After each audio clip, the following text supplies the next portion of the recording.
The vast Atlantic Ocean stretches before you now, an endless expanse of water that has captivated human imagination for centuries, a realm of profound mystery and serene beauty that invites us to drift deeper into contemplation and wonder. If you close your eyes and imagine this great body of water, you might picture the gentle rolling of waves in shades of deep blue and turquoise, the way sunlight filters through the surface in dancing columns of gold, the soft whisper of currents moving beneath, an ancient rhythm that has pulsed through our planet's veins since long before humanity ever dared to venture across its surface. The ocean is vast, yes, but it is also intimate in its vastness, holding secrets in its depths and mysteries in the spaces between its waves, and there is one particular region, one stretch of this great blue world that has long captured the imagination of explorers, sailors, and dreamers alike, with questions that linger like gentle echoes across the years. Picture now a triangular region nestled in the western Atlantic, a stretch of ocean bounded by 3 points: Miami on the coast of Florida to the west, the islands of Bermuda far to the northeast, and Puerto Rico in the Caribbean to the south. This triangle encompasses roughly 500,000 square miles of water, an area so vast that entire nations could fit within its boundaries, yet it remains one of the most intensely studied and most profoundly mysterious regions on our planet. The waters here are warm and inviting, tropical in their character, flowing with the influence of currents that have shaped maritime history and geography for millennia. This is where different bodies of water meet, where the Atlantic Ocean mingles with the Caribbean Sea, where the Gulf Stream, that powerful river within the ocean, carries its warm waters northward in a current so mighty that it influences weather patterns across continents. The very geography of this place makes it special, makes it different from the ordinary ocean that surrounds it, and perhaps, in ways both scientific and mysterious, contributes to the strange phenomena that have been documented here across the centuries. The waters of the Bermuda Triangle are not uniformly shallow, nor are they uniformly deep, but rather they contain fascinating variations in depth and topography that create an underwater landscape of remarkable complexity. The continental shelf extends into this region, creating areas of relatively shallow water interspersed with deep trenches and valleys that plunge dramatically downward into the Earth's crust. This variation in depth creates unique oceanographic conditions, areas where warm tropical water meets cooler currents from deeper regions, where nutrients well up from below bringing life and energy to the surface, where the pressure of the water itself changes in ways that might affect sound propagation, magnetic fields, and the behavior of various physical phenomena that we are still working to fully understand.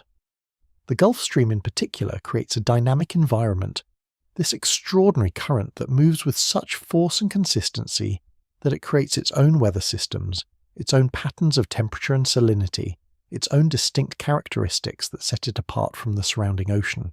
Early mariners noticed these peculiarities, the way the water moved, the colours it displayed, the way instruments behaved in these waters, and they recorded their observations with a mixture of scientific curiosity and something deeper, something that acknowledged the presence of forces they could not fully comprehend. Now, within this mysterious region, something has happened across the centuries that has puzzled scientists, historians, and maritime experts. Hundreds of ships have vanished here, sleek vessels and mighty cargo ships, fishing boats and naval craft. All manner of waterborne conveyances have simply disappeared without leaving the trace evidence that normally accompanies maritime disasters. Some of these vessels sent no distress signal before their disappearance.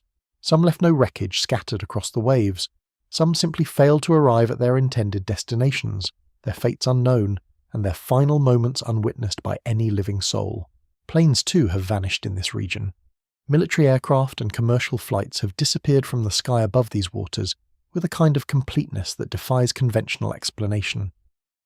The most famous of these incidents occurred in 1945, when 5 Navy bombers known as Flight 19 vanished during a training mission, and the rescue plane sent to search for them also disappeared, creating a mystery that has echoed through the decades and captured the imagination of countless investigators and researchers. These disappearances are not isolated incidents scattered randomly across maritime history, but rather they seem to cluster in this particular region, suggesting that something about this place, some combination of factors both understood and yet to be discovered, creates conditions that are uniquely hazardous to vessels and aircraft. Yet before we go deeper into these modern mysteries, we must travel backward through time to the very beginning of documented history in this region, to the moment when the first recorded observations of strange phenomena in these waters were made. We must journey back to 1492, when Christopher Columbus sailed across the Atlantic Ocean with a determination and vision that would transform the world and reshape the course of human history. Columbus, that great navigator whose journey marked the beginning of European exploration of the Americas, documented something remarkable in his journals as he sailed through these waters, observations that suggest he was witnessing phenomena that could not be easily explained by the maritime knowledge of his time. He wrote of compass readings that seemed to shift and change without apparent cause, of magnetic variations that did not match the instruments available to him for calculation and correction. These compasses, you see, were the lifeline of early ocean navigation, the tools that allowed a captain to maintain a course across thousands of miles of featureless water with no land in sight and no other reference points beyond the stars.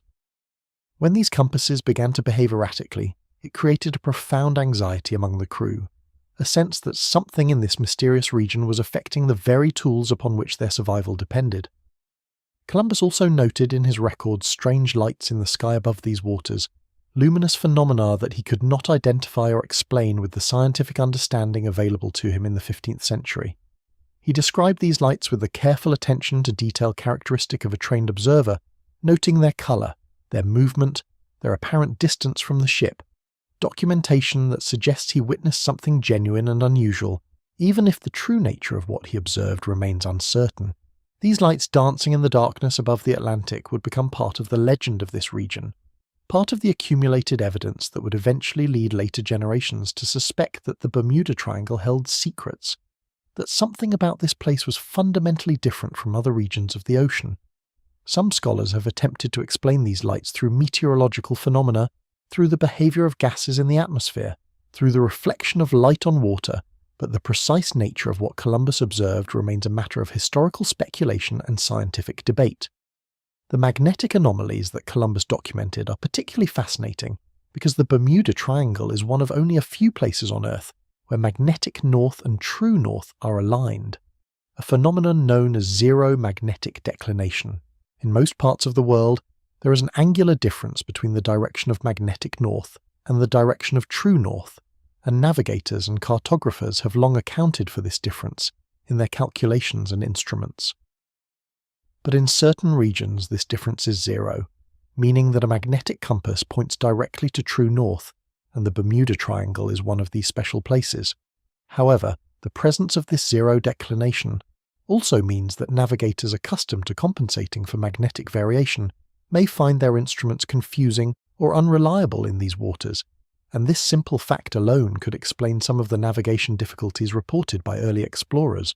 Yet beyond this known magnetic phenomenon, there are anomalies that have been reported by modern mariners and aviators, fluctuations in compass readings, occasional incidents where instruments displayed unexpected behaviour, suggesting that the magnetic environment of the Bermuda Triangle may be even more complex and mysterious than our current scientific models suggest. The region Columbus explored was vastly different from the world he had known in Europe.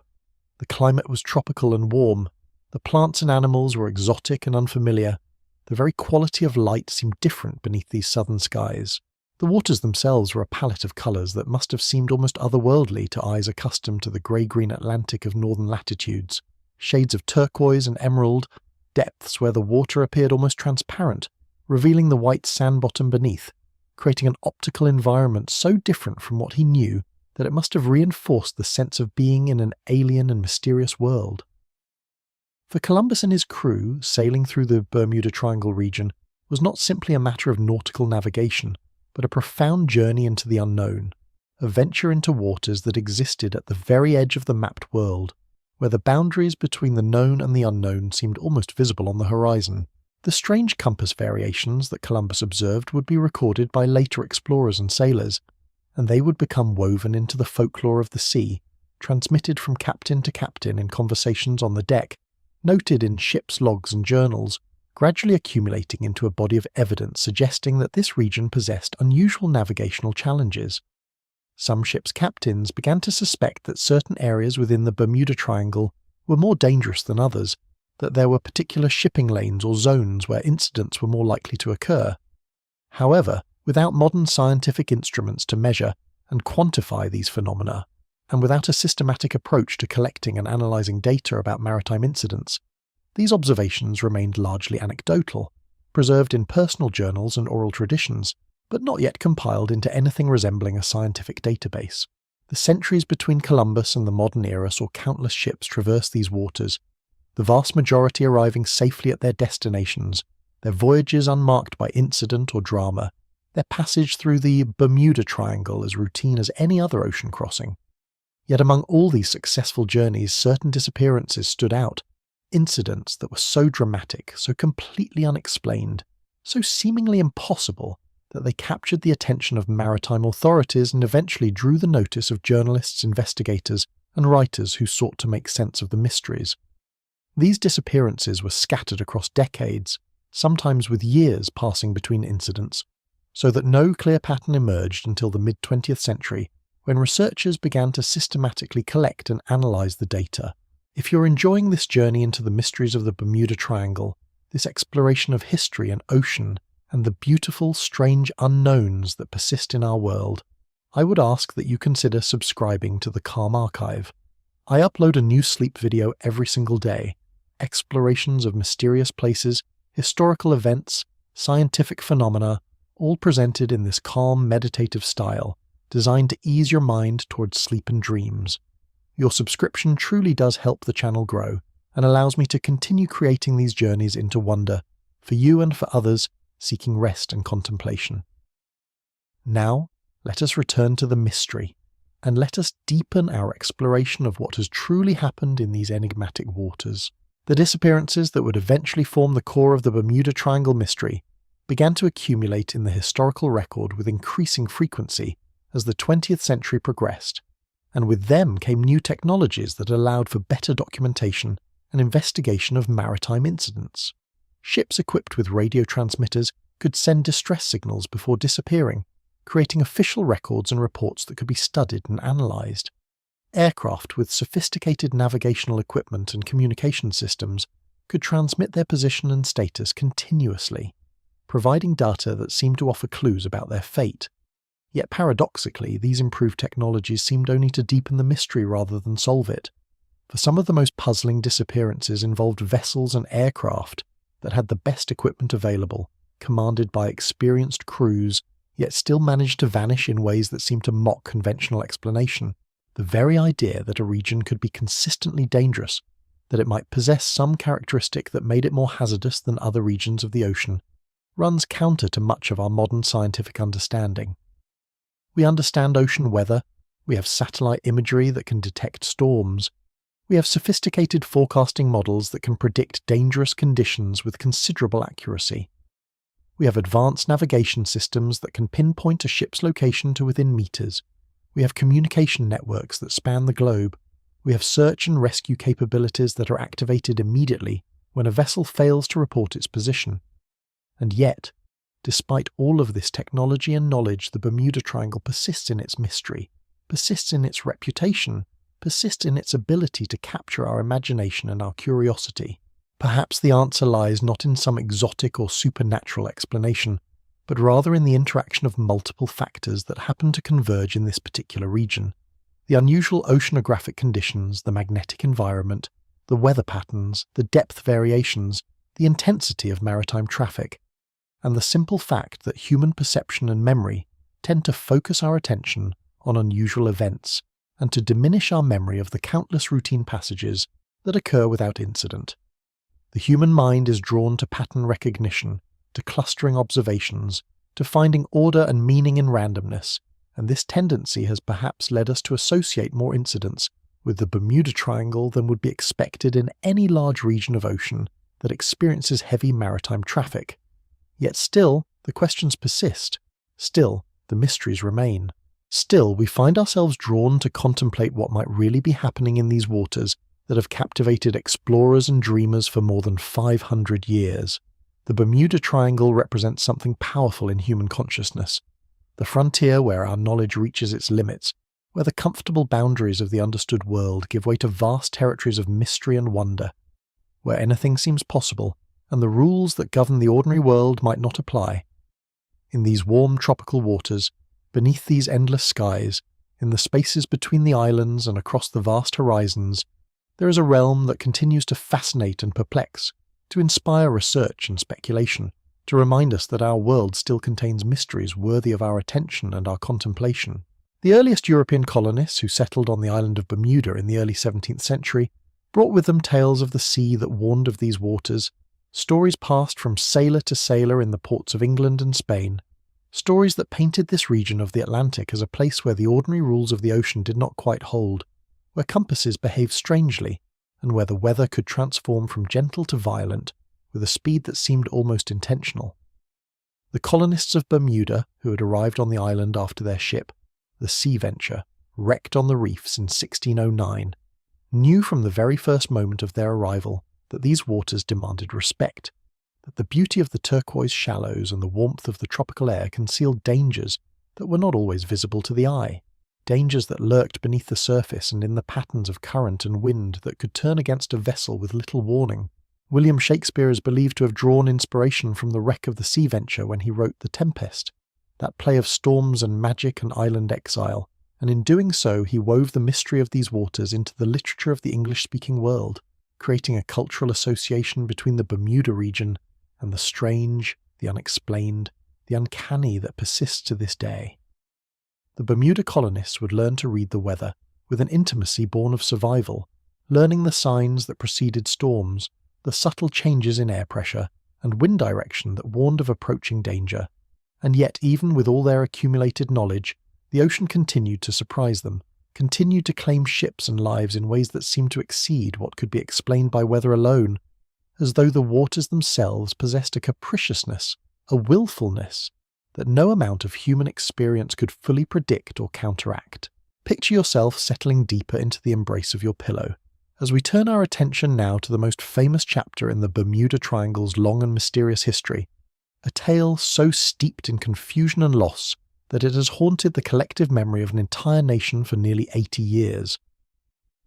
On December 5th, 1945, the skies above the Atlantic Ocean became the stage for one of aviation's most perplexing disappearances, an event so shrouded in uncertainty and contradiction that even today, decades later, the full truth remains elusive and dreamlike, as if the ocean itself has kept its secrets locked away in some deep, unreachable vault.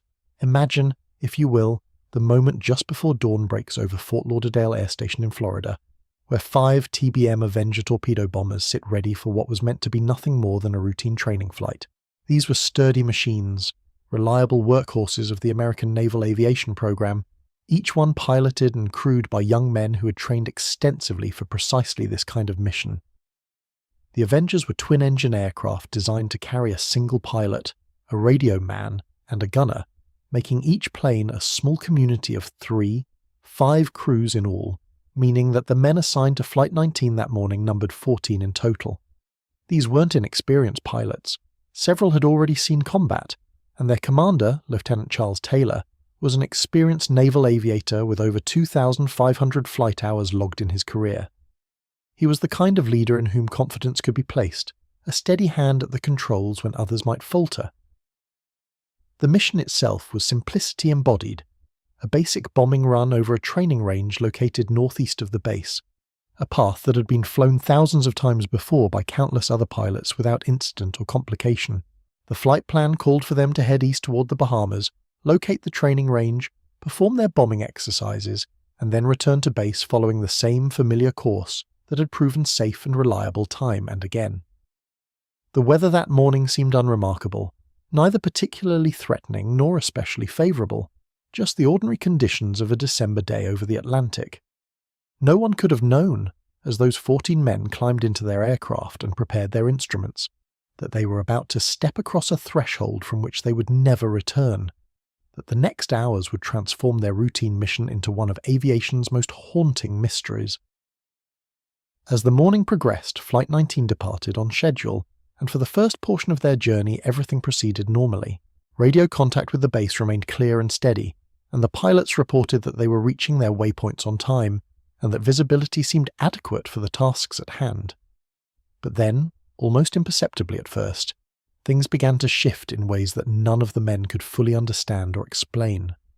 Approximately 90 minutes into the flight, Lieutenant Taylor transmitted a message that would begin the chain of strange occurrences.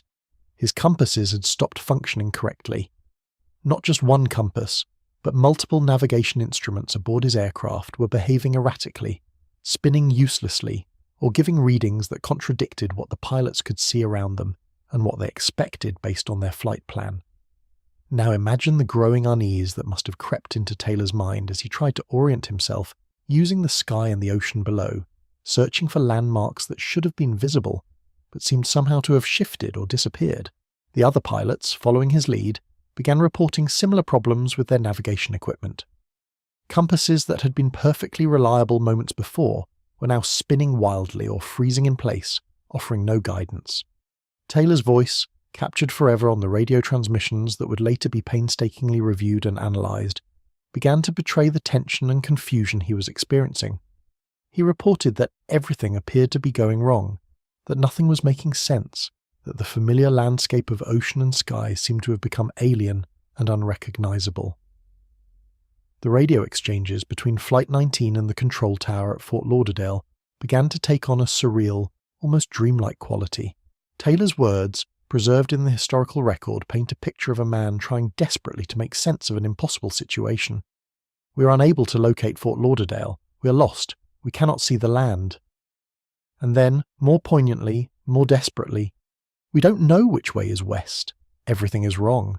We can't even find east. It's like we're entering white water. We're completely lost." These were the words of a highly trained military pilot, a man accustomed to trusting his instruments and his training, and yet both seemed to have abandoned him in this moment of greatest need. As time passed, the situation grew increasingly dire. The young men in those 5 aircraft were beginning to understand that they were not where they should be, that their instruments were not trustworthy, and that they were burning fuel at an alarming rate without any clear sense of where to find their way home. Other pilots and radio operators listening to the transmissions from the base could hear in Taylor's voice, and the voices of his fellow pilots, the mounting panic and desperation, the slow realization that something fundamentally wrong was happening, that this was no longer a routine training mission, but had transformed into something far more ominous and uncertain. The last clear transmissions from Flight 19 came as the afternoon wore on, and the sun began its descent toward the horizon. Battery power on the radios was failing, fuel tanks were growing empty, and the pilots' voices took on a hollow, ghost-like quality.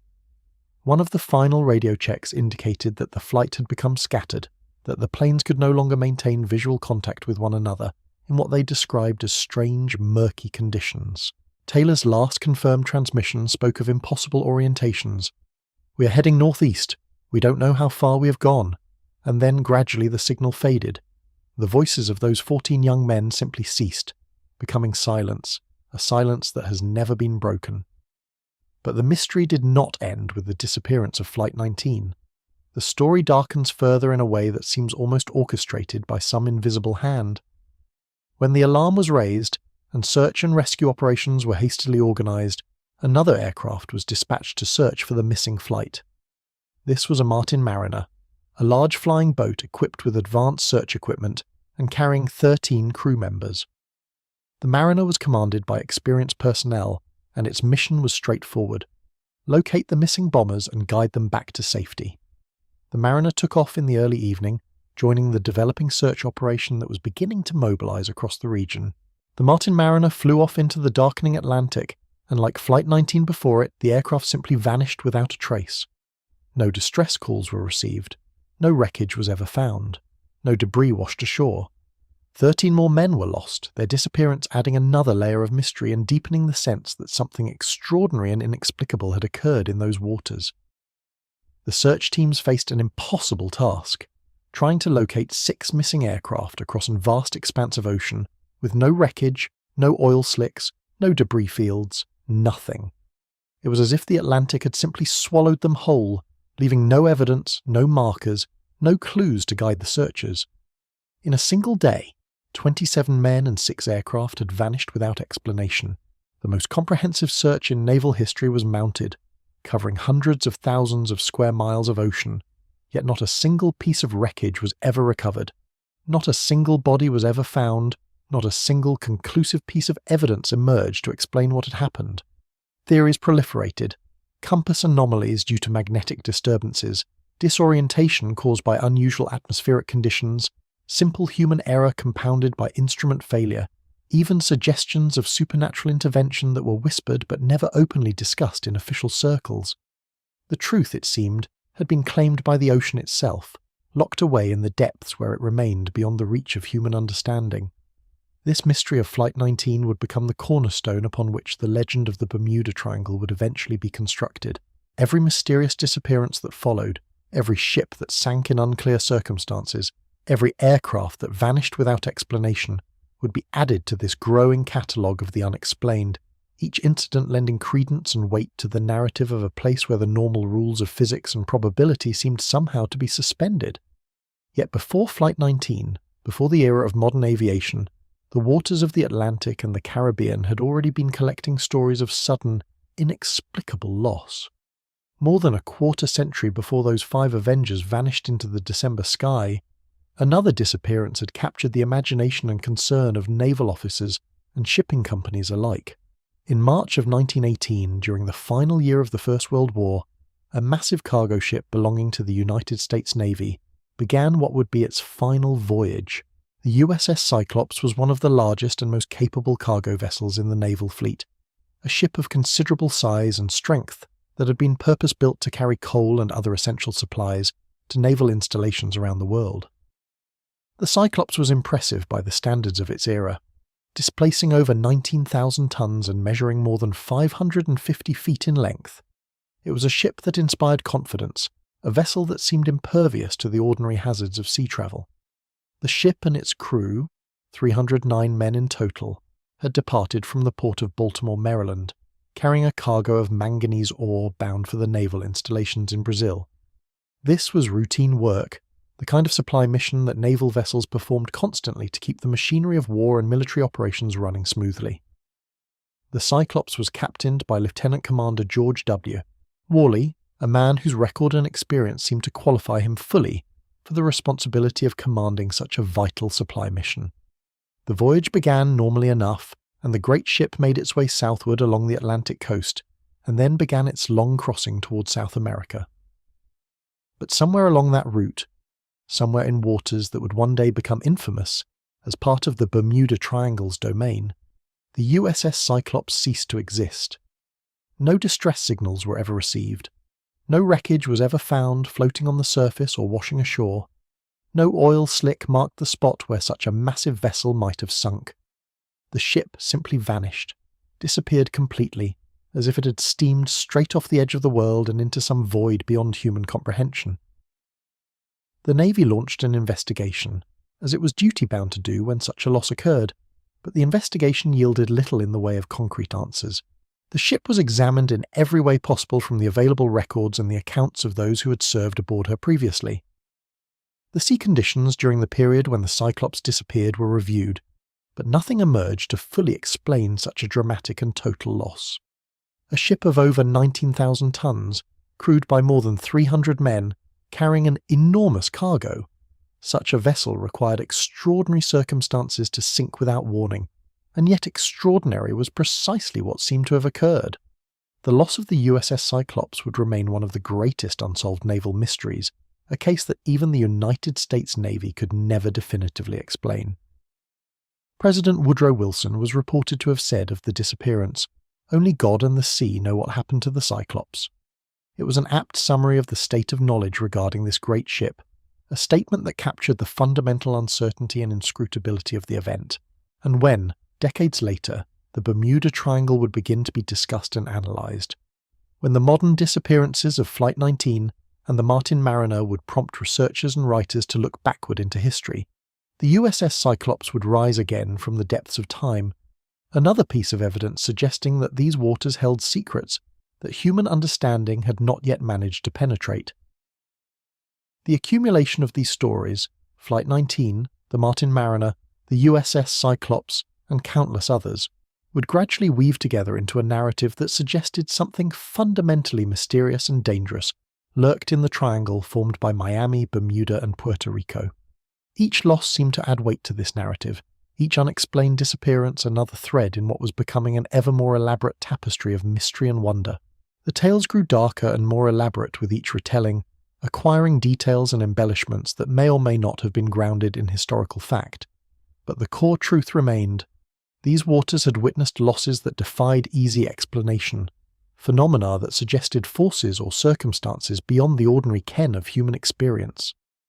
As we drift deeper into sleep, allow these mysteries to settle gently in your mind, not as sources of fear, but as reminders of how much remains unknown in this vast ancient ocean of ours, how many secrets still rest in the darkness of the deep. The 5 young men of Flight 19 took to the skies on December 5th, 1945, and in their disappearance left behind a silence that would echo through decades of searching, a silence that filled the homes of wives and mothers and children who woke each morning into the terrible knowledge that no answers would ever come. The wives, some of them barely into their 20s, found themselves suspended in a peculiar kind of grief, not mourning exactly, but a permanent state of incompleteness, a question that could never be answered, a door that could never close. They had last held their husbands' hands not knowing it was the last time, had watched them leave for what should have been a routine flight, a simple training mission, over waters that had always returned them safely before, and now the ocean had kept them, and the women were left to raise children who would grow up asking about fathers they had never really known, learning their voices only through photographs and stories that grew more distant with each passing year. The mothers of the younger pilots carried a different weight, the weight of having sent their sons into the world and received back only silence, only the cruel punctuation of the military's official pronouncements that nothing could be found, nothing could be recovered, nothing could explain what had happened to those 5 young lives in the bright afternoon sky. These families wrote letters to the Navy, visited offices, demanded explanations, and their persistence was met with procedures and protocols, with the slow grinding machinery of institutional response that could offer no solace because it had no answers to give them. The Navy's Board of Inquiry convened with all the formal gravity that such a body could muster, assembling evidence and testimony, examining radio transcripts, studying weather reports, interviewing survivors who had heard fragments of Flight Leader Taylor's increasingly confused communications, his voice growing strained as his instruments failed him and the sky refused to orient itself to his expectations. The board's conclusion, when it finally came, carried the weight of official authority and the hollowness of true resolution. The most probable cause was that Flight Leader Taylor had become disoriented, that he had led his flight in the wrong direction, away from Florida and toward the vast emptiness of the open Atlantic, and that fuel exhaustion had eventually claimed all 5 aircraft. It was a rational explanation, a tidy solution that fit within the frameworks of naval procedure and aeronautical understanding, and yet it left unanswered so many of the questions that haunted those who had listened to the radio transcripts, the voice of a competent pilot seemingly increasingly desperate as familiar landmarks refused to appear, as the ocean below stretched out in all directions with no sign of the land that should have been there.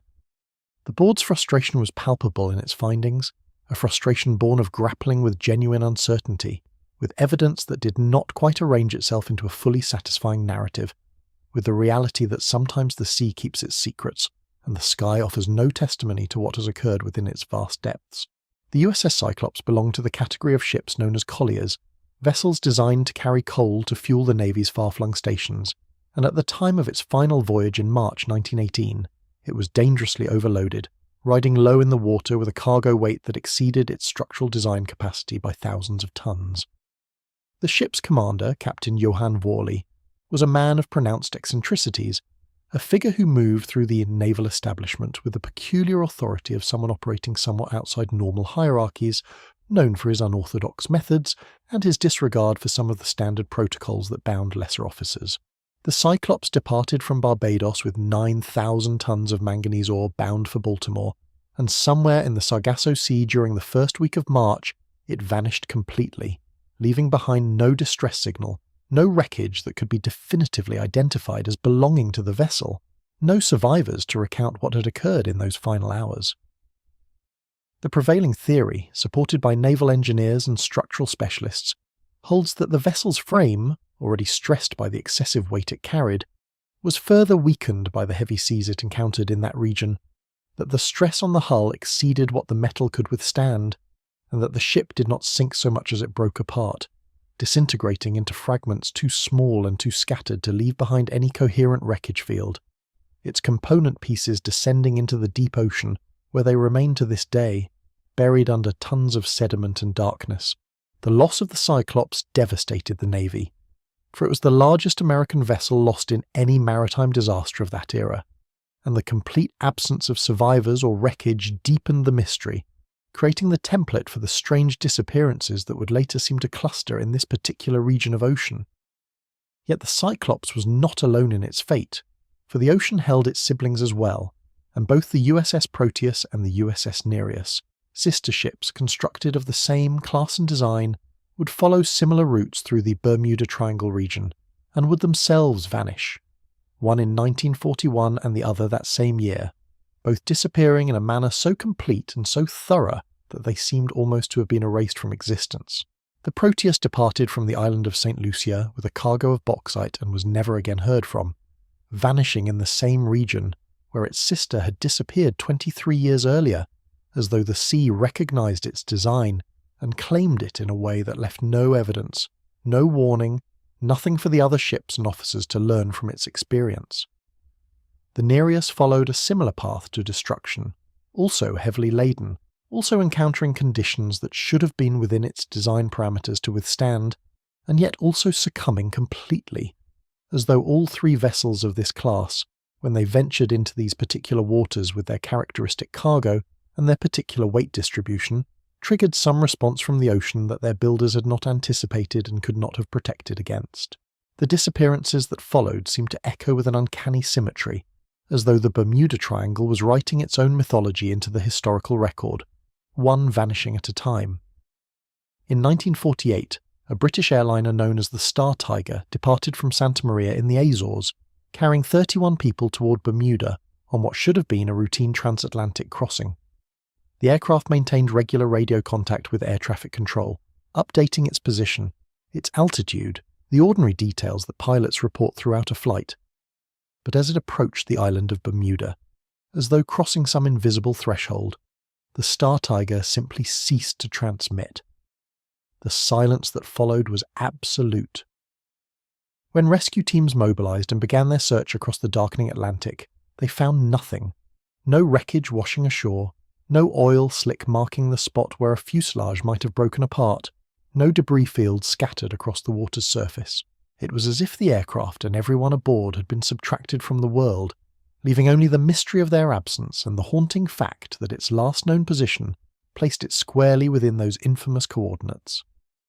The tragedy seemed almost to mock conventional explanation, and perhaps that made it inevitable that another chapter would be written just a year later.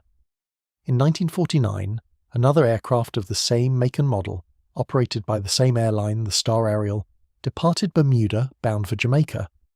Like its predecessor, it was a modern aircraft piloted by experienced crew, carrying passengers who expected to arrive safely at their destination.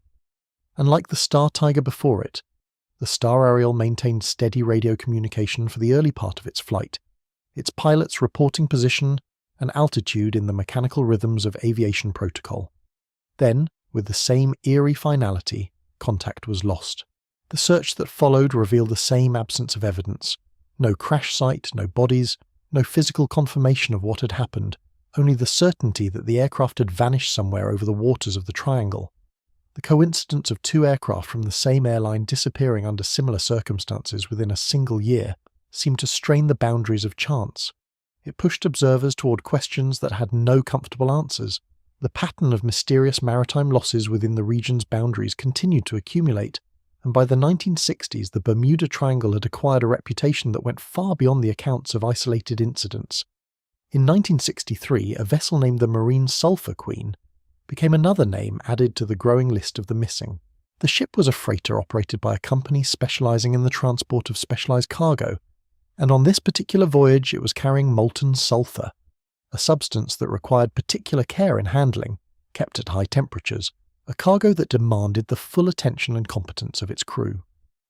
The Marine Sulphur Queen departed from Beaumont, Texas, with 39 crew members aboard, all of them professionals accustomed to the demands of maritime work. The ship was considered seaworthy, its captain experienced, its course toward Miami routine. Yet somewhere in the stretch of ocean between Texas and Florida, something occurred that left no witnesses and no survivors. The vessel disappeared from radar tracking, vanished from the routes of commercial shipping, and was never located. The empty ocean offered no explanation. No distress call came from the radio operator before whatever happened, happened.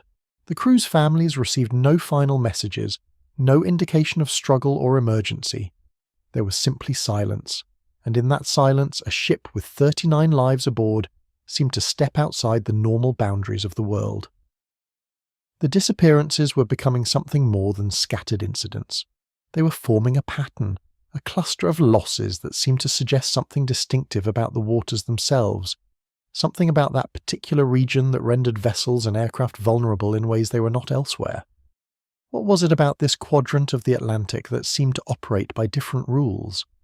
The question began to crystallize in the minds of those who studied such things, and it demanded an answer that would account for the sheer number of losses, the absence of physical evidence, the seemingly random targeting of various types of vessels, merchant ships, fishing boats, pleasure craft, military aircraft, commercial airliners. Whatever force or phenomenon was at work, it did not discriminate between large and small, valuable and modest, military and civilian. Among the strange disappearances that seemed to embody the most inexplicable qualities was that of a cabin cruiser named the Witchcraft, which vanished in 1967 under circumstances so peculiar that they seemed almost calculated to defy rational explanation. The Witchcraft was a small private vessel, a fishing boat of the type that regularly ventured into the waters off the Florida coast. On a clear night in December, the Witchcraft's captain radioed the Coast Guard with an urgent message. The vessel had struck something in the water, some object whose nature remained unclear, and he was requesting immediate assistance. The captain provided his location with precision, indicating that he was not far from Miami, in waters that were regularly patrolled and monitored. The Coast Guard responded with characteristic efficiency, dispatching a rescue vessel that reached the coordinates provided by the Witchcraft's captain in approximately 19 minutes, a response time that was swift by any measure. The rescue team arrived at the given location and began searching the waters, scanning the darkness with their lights, calling out across the water, ready to render assistance. But the Witchcraft was not there. No vessel of any kind occupied the position where the captain had reported his location. No debris floated on the water's surface.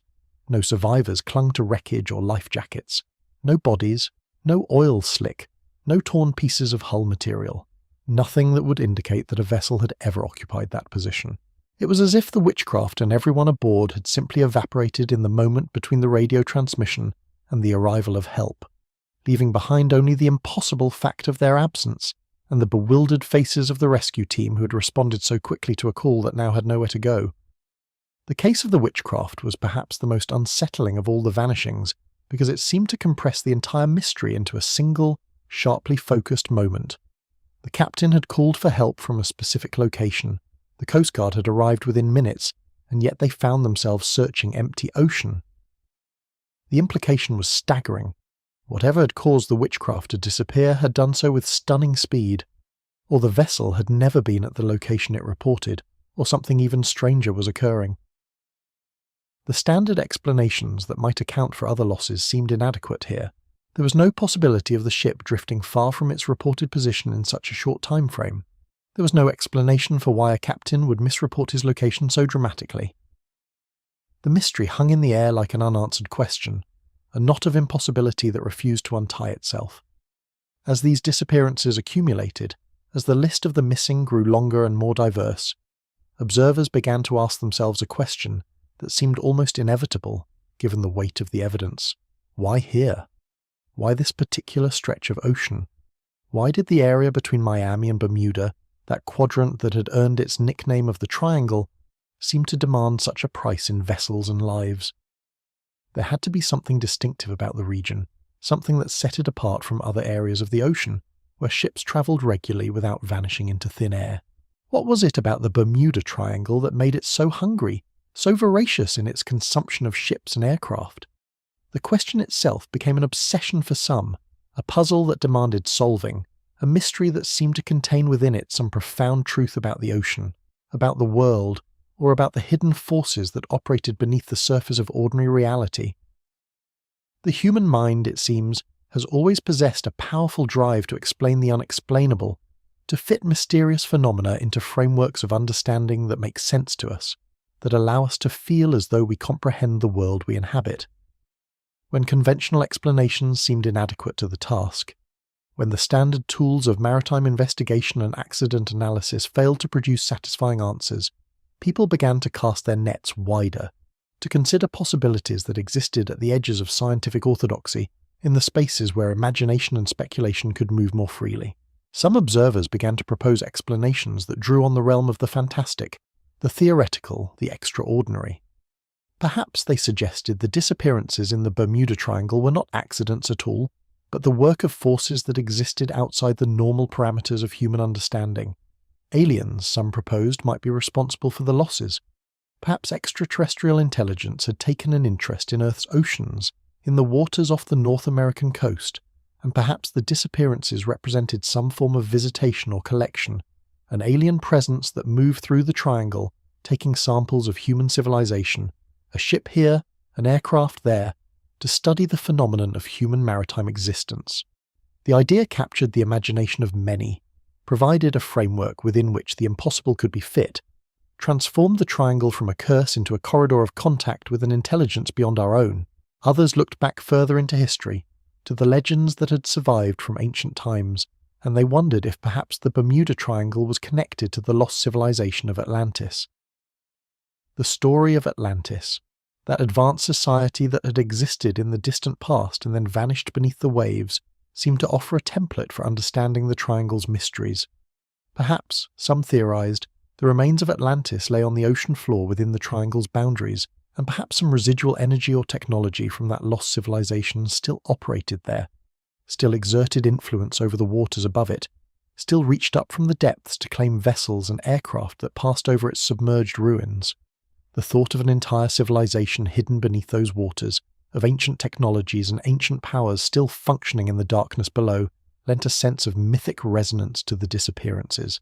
Still others proposed explanations that ventured into realms where the normal rules of physics and time seemed to bend and warp.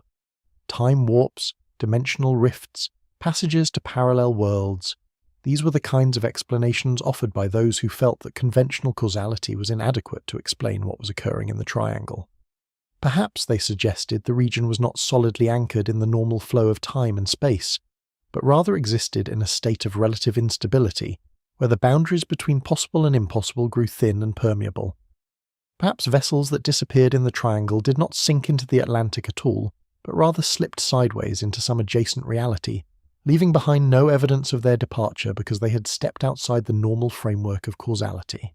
These theories, fantastic as they were, spoke to something deep within the human impulse to understand, to find meaning in chaos, to transform the random and terrifying into something at least comprehensible, even if that comprehension came through the lens of the extraordinary and the unscientific.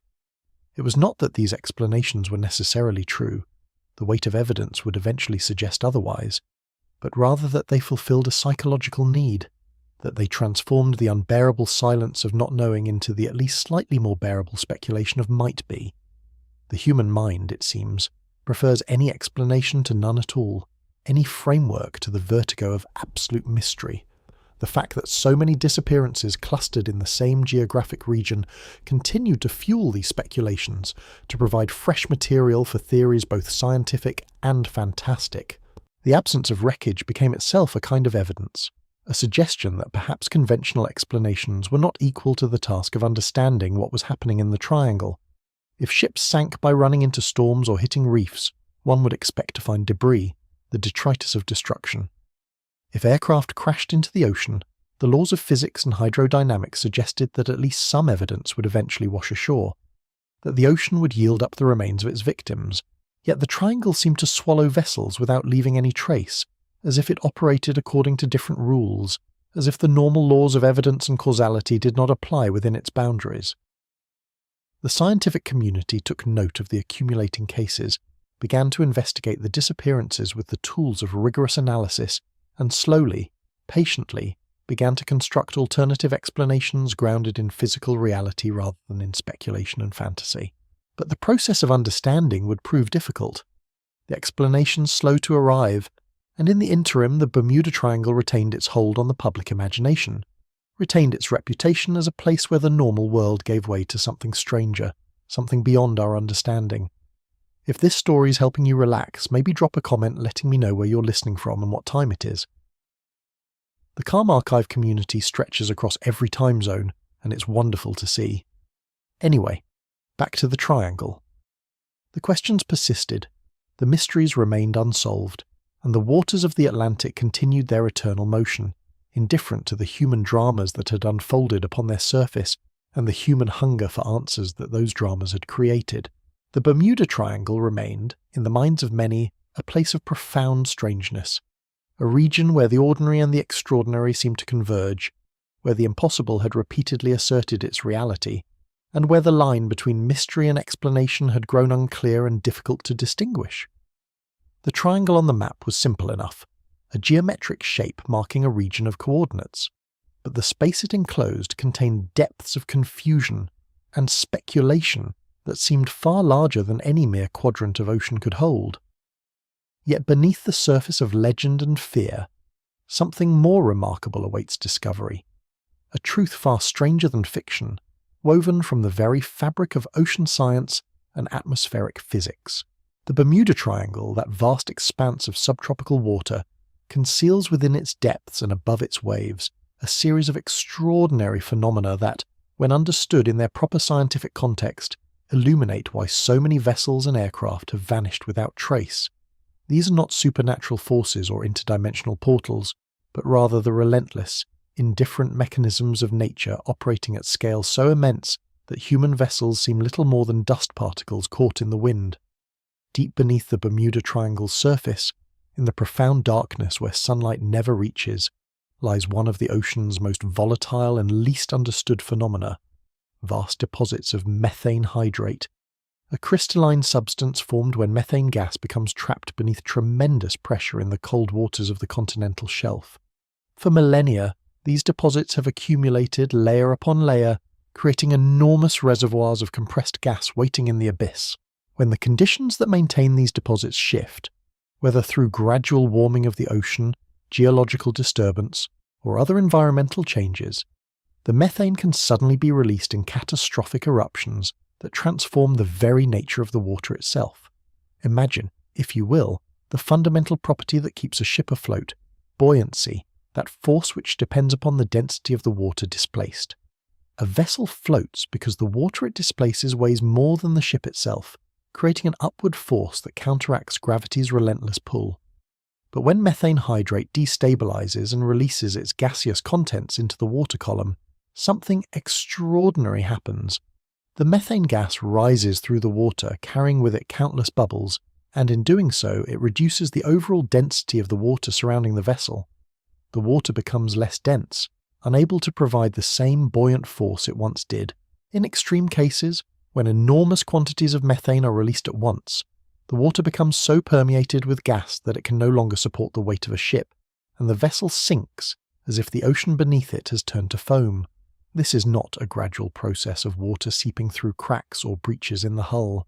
This is the fundamental physical property of the water itself being altered in ways that the ship's design never anticipated. Scientists investigating the ocean floor of the Bermuda Triangle have discovered something remarkable during their deep-sea surveys. Massive craters scarring the continental shelf, some of them larger than mountains, all bearing the distinctive signatures of catastrophic methane releases. These craters tell a geological story spanning thousands of years, a record written in stone and sediment of countless eruptions. The researchers have mapped these features with sonar and submersible investigation, finding evidence that such eruptions continue to occur, that the conditions for methane release remain active to this day. When a ship happens to be sailing directly above one of these areas during an active release, the consequences can be swift and devastating. The vessel, suddenly deprived of adequate buoyancy, can sink rapidly into the now buoyant water, disappearing from the surface in minutes, perhaps in seconds, leaving no time for distress signals No wreckage large enough to be easily spotted, no opportunity for survival. The methane itself poses another threat, one that extends upward into the very air that aircraft traverse. When methane gas erupts from the water in sufficient quantities, it rises into the atmosphere, creating columns of combustible gas mixed with water vapor and air. Aircraft engines, especially those of older aircraft operating with less sophisticated fuel systems and less reliable altitude control, can be profoundly affected by encounters with such atmospheric disturbances. The engine's combustion process depends upon precise mixtures of fuel and air, carefully calibrated to produce thrust. But when an aircraft flying at altitude suddenly enters a region saturated with methane gas, the fuel mixture can be disrupted. The engine may misfire, stall, or lose power entirely, leaving the aircraft at the mercy of winds and gravity with no power to maintain altitude or return to safe landing zones. The crew, caught unaware, with instruments that may be giving contradictory readings and warning systems that may not account for such an unusual atmospheric condition, faces a catastrophe unfolding with terrible speed. And yet the methane phenomenon, while extraordinary in its destructive potential, represents only one of the scientific factors that contribute to the Bermuda Triangle's perilous reputation. Another force, even more immense in scale and more consistently present, flows through these waters with the power of 1,000 rivers, the Gulf Stream, that extraordinary ocean current that ranks among the most powerful hydrological phenomena on the entire planet. This massive river of warm water flows northward from the tropics, driven by the combined effects of Earth's rotation, temperature differences between tropical and polar waters, and the shape of the ocean basins themselves. Moving at velocities of up to 5.6 miles per hour, sometimes significantly faster, the Gulf Stream is less like a river flowing through the ocean, and more like the ocean itself in motion, a transformation so complete that the water within its boundaries carries characteristics and temperatures distinctly different from the surrounding water. The implications of such a powerful current for vessels in distress are profound and sobering. When a ship sinks in the Bermuda Triangle, whether through methane destabilization, severe weather, human error, or mechanical failure, whatever wreckage it produces, the debris fields, the life rafts, the oil slicks, the flotsam that would ordinarily mark the location of a tragedy, all of these materials are immediately seized by the Gulf Stream's relentless flow and carried away from the point of sinking with remarkable speed. Search and rescue operations depend fundamentally upon finding physical evidence, upon locating wreckage that marks the location of disaster. But in waters where a current is actively transporting all loose materials away at 5 to 10 miles per hour, the traditional search methods become far less effective. The debris field that might be found 50 miles away from the actual sinking location becomes nearly impossible to connect to the original tragedy, especially in an era before modern satellite tracking and before oceanographers fully understood the Gulf Stream's behavior and extent. Furthermore, the Gulf Stream creates additional hazards through its interaction with the surrounding waters and weather systems.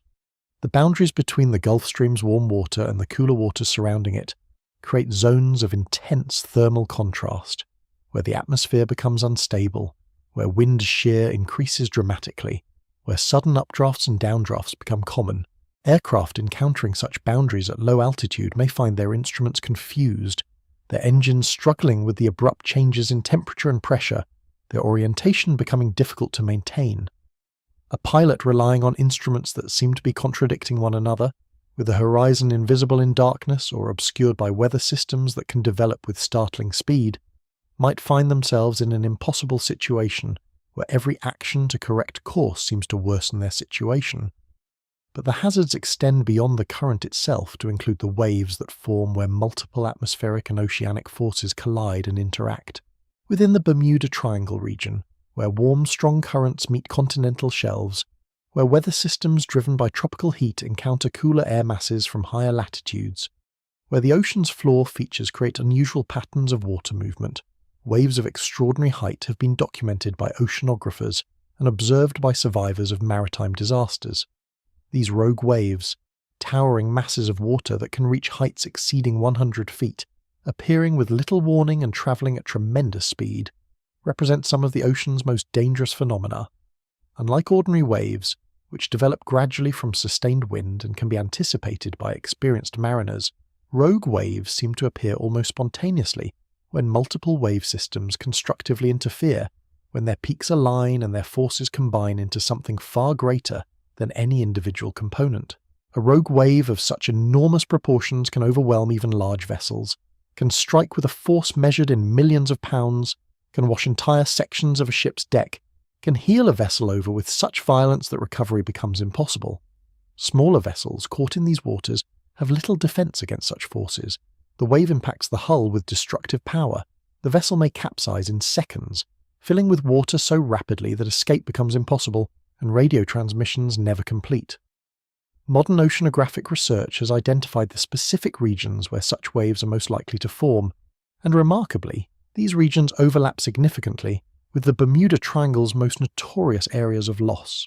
When conditions align, when multiple weather systems create complex wind patterns, when currents create unusual water movements, when the time is dark and visibility is poor, the probability of encountering rogue waves increases dramatically, and with it, the risk of catastrophic maritime disaster.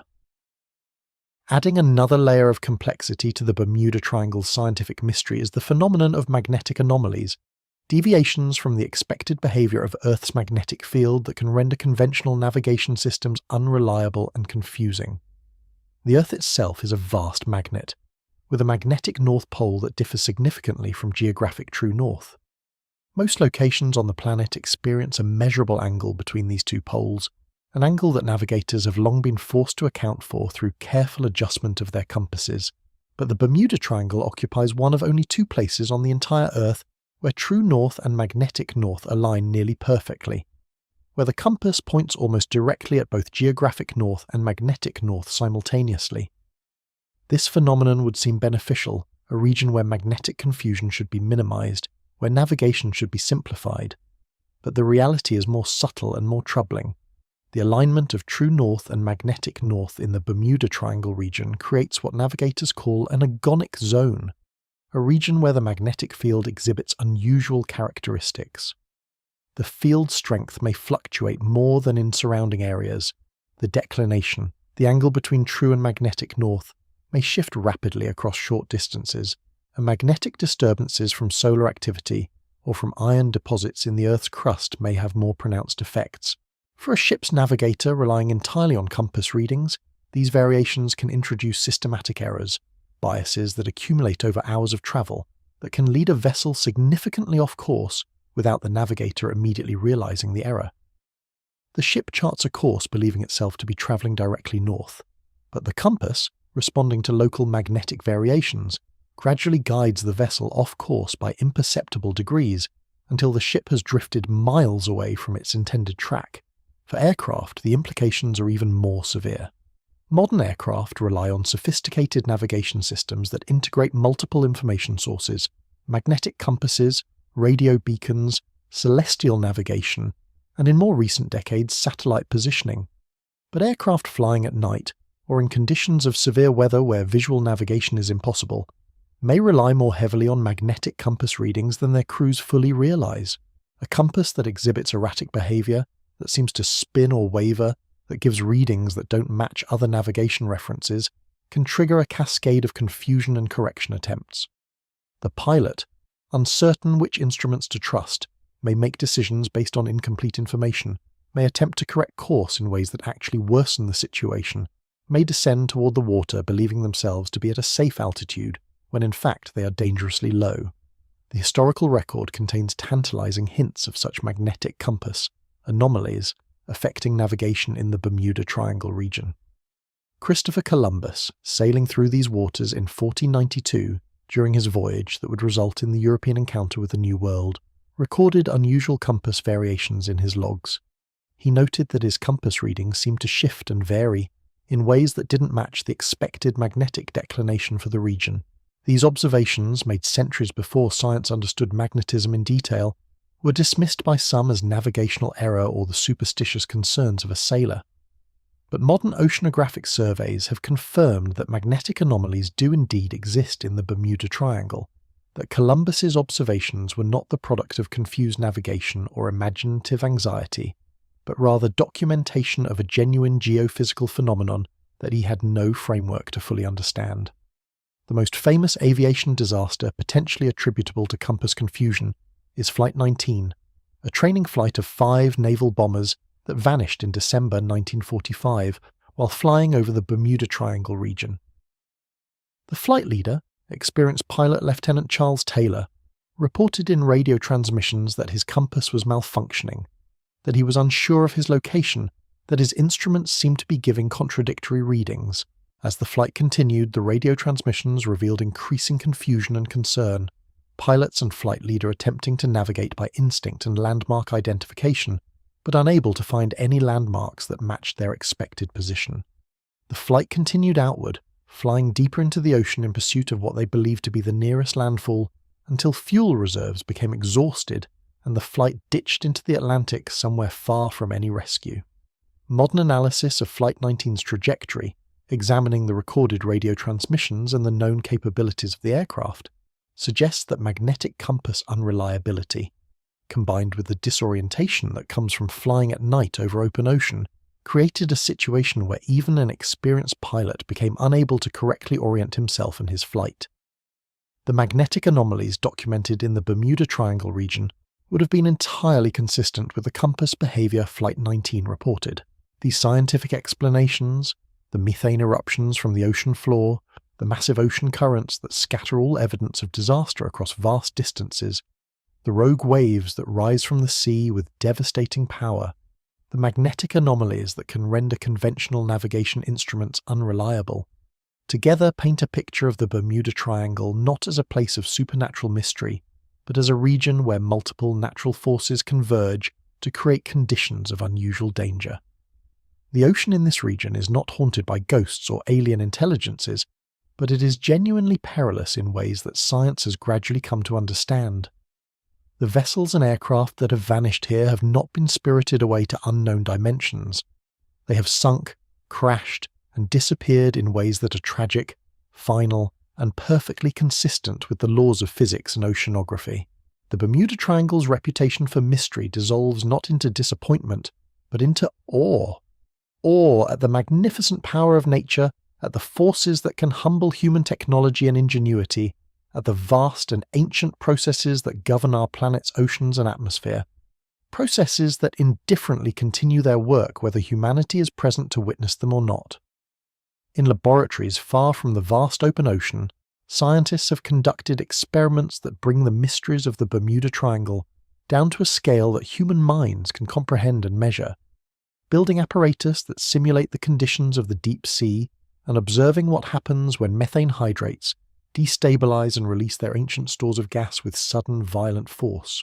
Researchers have constructed large tanks filled with water and have created artificial sediments laced with methane hydrate, and by manipulating temperature and pressure, they have induced these hidden deposits to release their methane in a controlled setting, watching as the released gas creates massive bubbles that rise through the water with such violence that they can lift and overturn scale models of ships placed in the tank, creating the uncanny sense of watching a catastrophe occur in miniature, witnessing exactly how a vessel of reasonable design could be claimed by forces that operate according to physics and chemistry, rather than malice or mystery.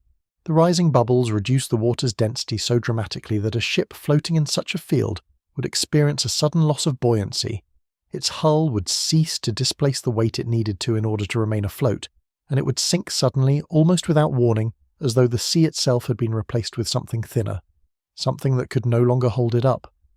The Barents Sea, far to the north in the Arctic waters off Scandinavia, has revealed something remarkable in recent decades. Vast undersea craters, thousands of them, each one a scar marking where methane hydrate deposits have destabilized and released their gas content in an event of such magnitude that it literally excavated the sea floor, creating circular depressions that can be detected by sonar from surface vessels. These craters are not small features. They are features of genuine geographic scale, hundreds of meters across in some cases, each one representing an event that would have triggered the release of massive quantities of methane into the surrounding water. The Bermuda Triangle region, with its continental shelf and its organic-rich sediments, may well contain deposits of methane hydrate that are similarly situated, similarly vulnerable to the destabilizing forces that operate in deep marine environments. Benjamin Franklin, in the latter part of the 18th century, made a series of observations of ocean temperature in the Atlantic, and from these observations he became the first to systematize knowledge of the Gulf Stream, the great ocean current that flows north along the eastern seaboard of the Americas and carries warm tropical water far into the northern latitudes. Franklin's mapping was revolutionary not because it revealed something entirely unknown — mariners had long observed the existence of this powerful current — but because it provided the first systematic scientific documentation of its location, its temperature, its extent, and its behavior, transforming knowledge from anecdotal observation into quantifiable data. The Gulf Stream flows through the very region where the Bermuda Triangle is located, and its interaction with other currents creates a zone where multiple powerful forces intersect and interact, where weather patterns form and dissolve with startling rapidity. Rogue waves remained largely in the realm of maritime legend until 1995, when an offshore platform in the North Sea called the Draupner recorded, with electronic instruments, the passage of a wave measuring 84 feet in height, a wave far larger than the surrounding sea state would have predicted, a wave that appeared suddenly and with devastating force before receding back into the normal rhythm of the surrounding water. This Draupner wave provided the first scientific documentation that rogue waves were not exaggerations or hallucinations of frightened sailors, but rather genuine physical phenomena that occur when multiple wave trains intersect and combine their energy into a single massive peak. The waters of the Bermuda Triangle region, with its complex bathymetry and multiple interacting currents, would be precisely the kind of location where the conditions for rogue wave formation would be most likely to occur. The electronic fog phenomenon stands as one of the most compelling testimonies to the strange atmospheric conditions that can occur within this region, a mystery that has captivated meteorologists and aviation experts for decades, with its peculiar blend of the scientifically documented and the seemingly impossible. In 1970, a pilot named Bruce Jernan was flying a small plane from Miami toward the Bahamas on what should have been a routine journey through familiar skies. But as he approached the Bimini area, he noticed something extraordinary beginning to form around him, a tunnel-shaped cloud unlike anything he had encountered in his years of flying, a spiraling formation that seemed to beckon him forward with an almost sentient quality. The cloud was luminous and ethereal, glowing with an inner light that Jernan would later describe as dreamlike and hypnotic. And as he flew deeper into this tunnel, his instruments began to behave erratically, spinning and fluctuating as though they had lost their grip on reality itself. His compass spun uselessly, his radio crackled with static, and his altimeter climbed and descended in wild gyrations that made no correlation with his actual altitude, leaving him suspended in a state of profound uncertainty about his position in space and time. What happened next defied conventional explanation. When Jernan emerged from the cloud tunnel, his fuel gauge indicated that he should have run out of gas long before reaching his destination. Yet there he was, safe and sound, with fuel to spare, having somehow traversed a distance that should have been impossible, given the constraints of his aircraft's range. The time seemed to have distorted in some incomprehensible way, the journey appearing to take far less time than it should have, as though the tunnel had compressed both space and distance into something altogether more mercurial. Scientists have since suggested that this electronic fog phenomenon might be related to unusual atmospheric electromagnetic conditions, perhaps caused by unique geological features beneath the ocean or unusual interactions between water vapor and electromagnetic fields, creating zones where electronic instruments become unreliable and our standard methods of navigation fail us. The phenomenon hints at something deeper still, at the possibility that consciousness and measurement themselves are more fragile, more dependent on stable atmospheric and electromagnetic conditions than we typically acknowledge in our waking lives.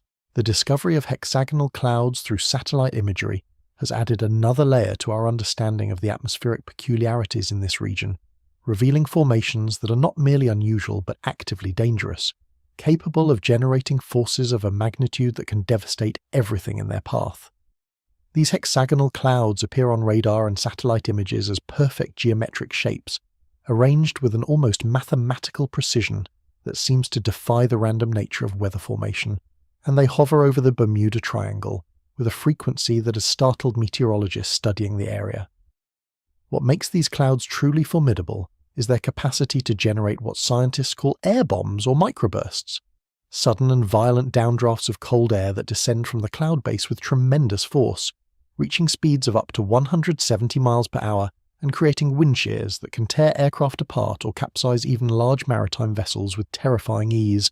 These air bombs strike with virtually no warning, appearing as sudden explosions of kinetic energy that give no time for ships or planes to adjust their course or prepare for impact. And they represent one of the most plausible explanations for some of the mysteriously rapid disappearances that have been attributed to the Bermuda Triangle over the years.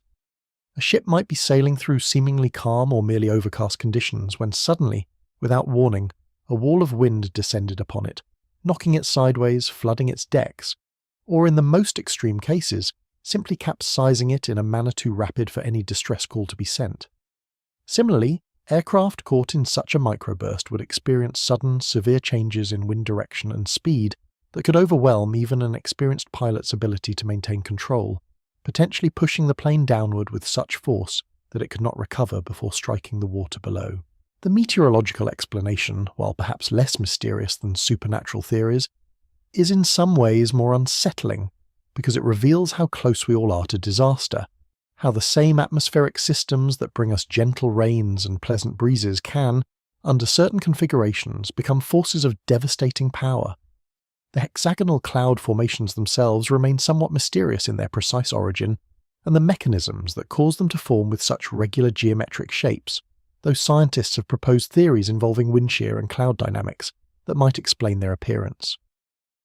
What we can say with certainty is that these clouds represent a very real hazard, one that has likely contributed to documented incidents in the region, and one that reminds us of nature's capacity for sudden, violent transformation. The underwater topography of the Bermuda Triangle region tells a story of geological drama and extreme variation that few people appreciate when they think about this area, for the ocean floor beneath these waters is a landscape of almost jarring contrasts, swinging dramatically between relatively shallow expanses and some of the deepest, most inaccessible places on Earth.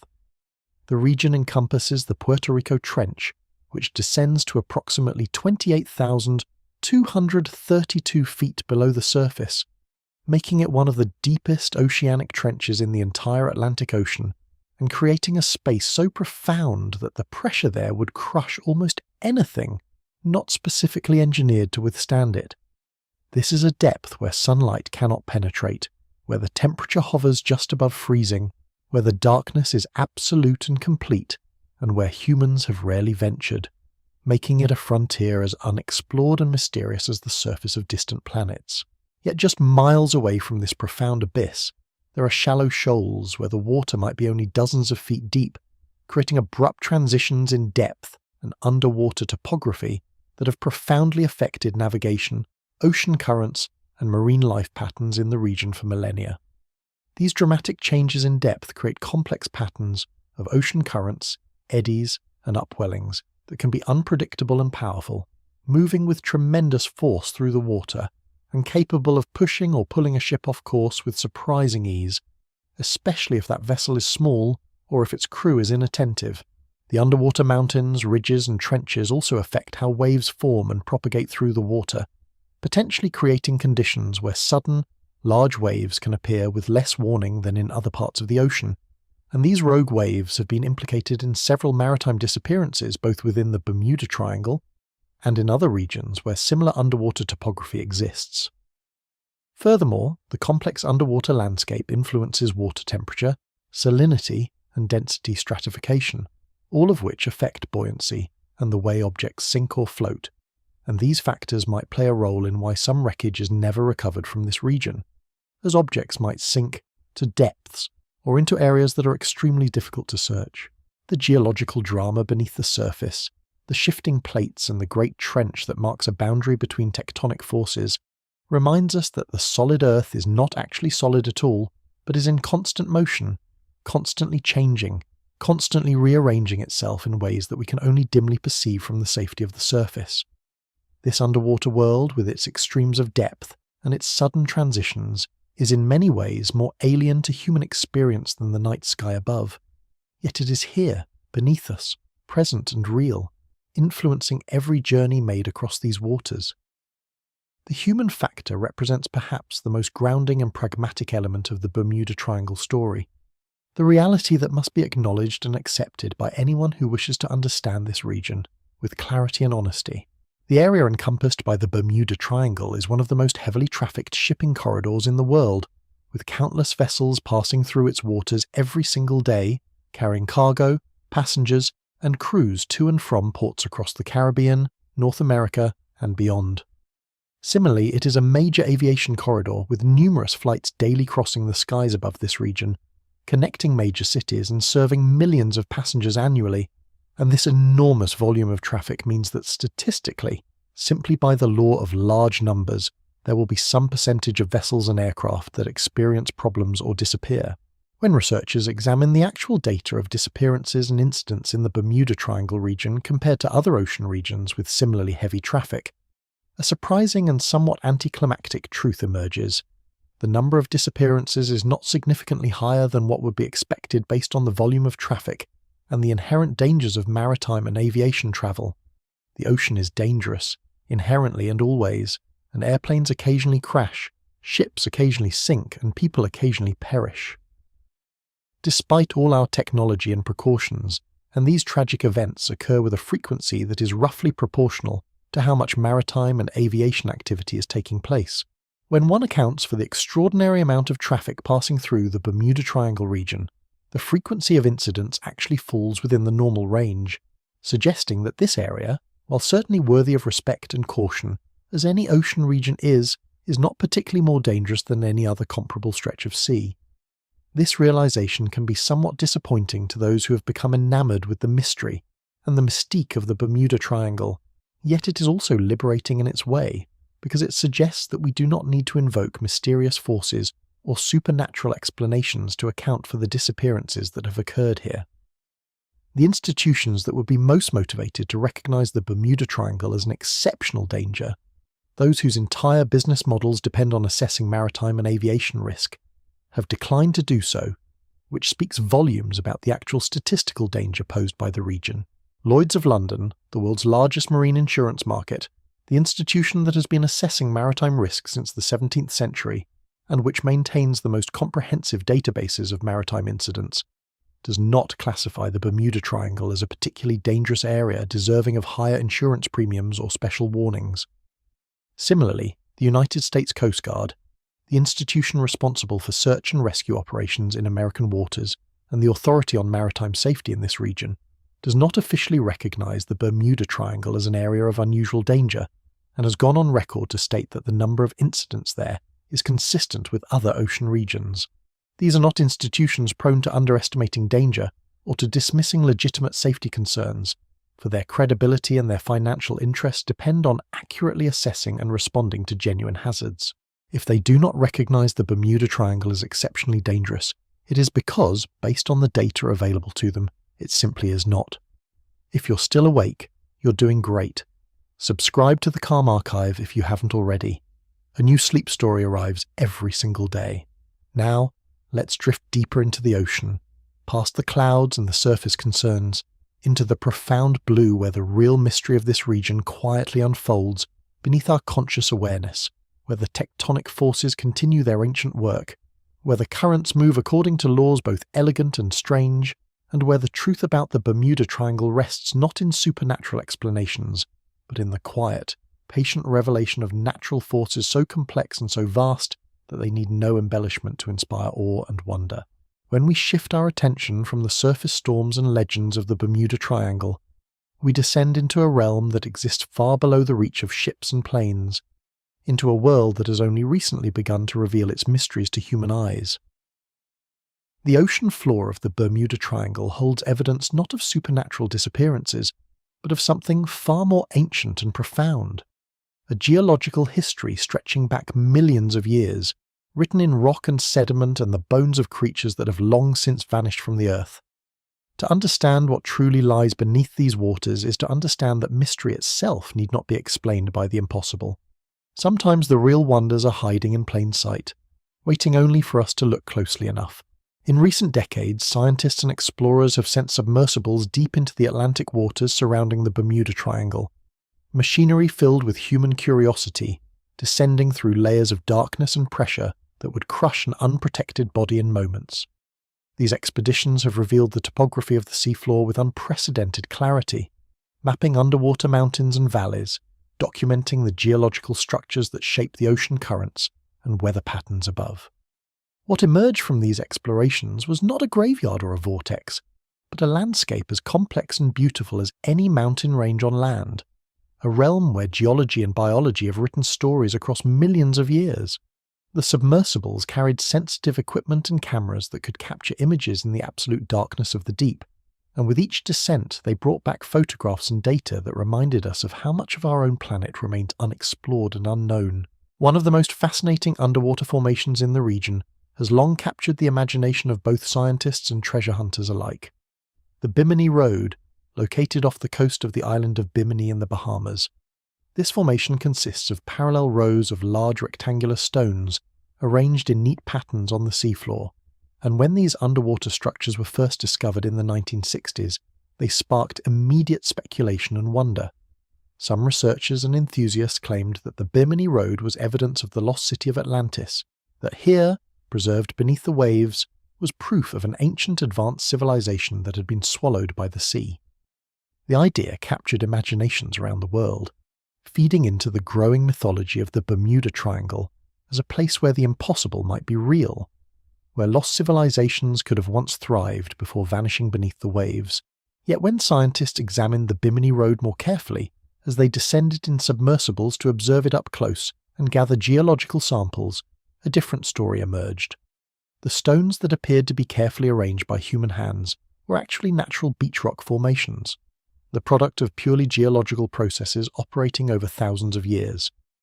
Beach rock forms when limestone or other sedimentary materials crystallize along the shoreline, and over time, these formations can break into rectangular pieces that appear to have been deliberately placed.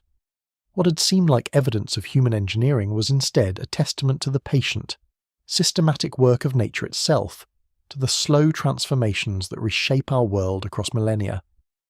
This discovery did not diminish the Bimini Road's wonder, however. If anything, it deepened it, revealing how nature's own creations can appear so perfectly ordered that they seem designed by intelligence.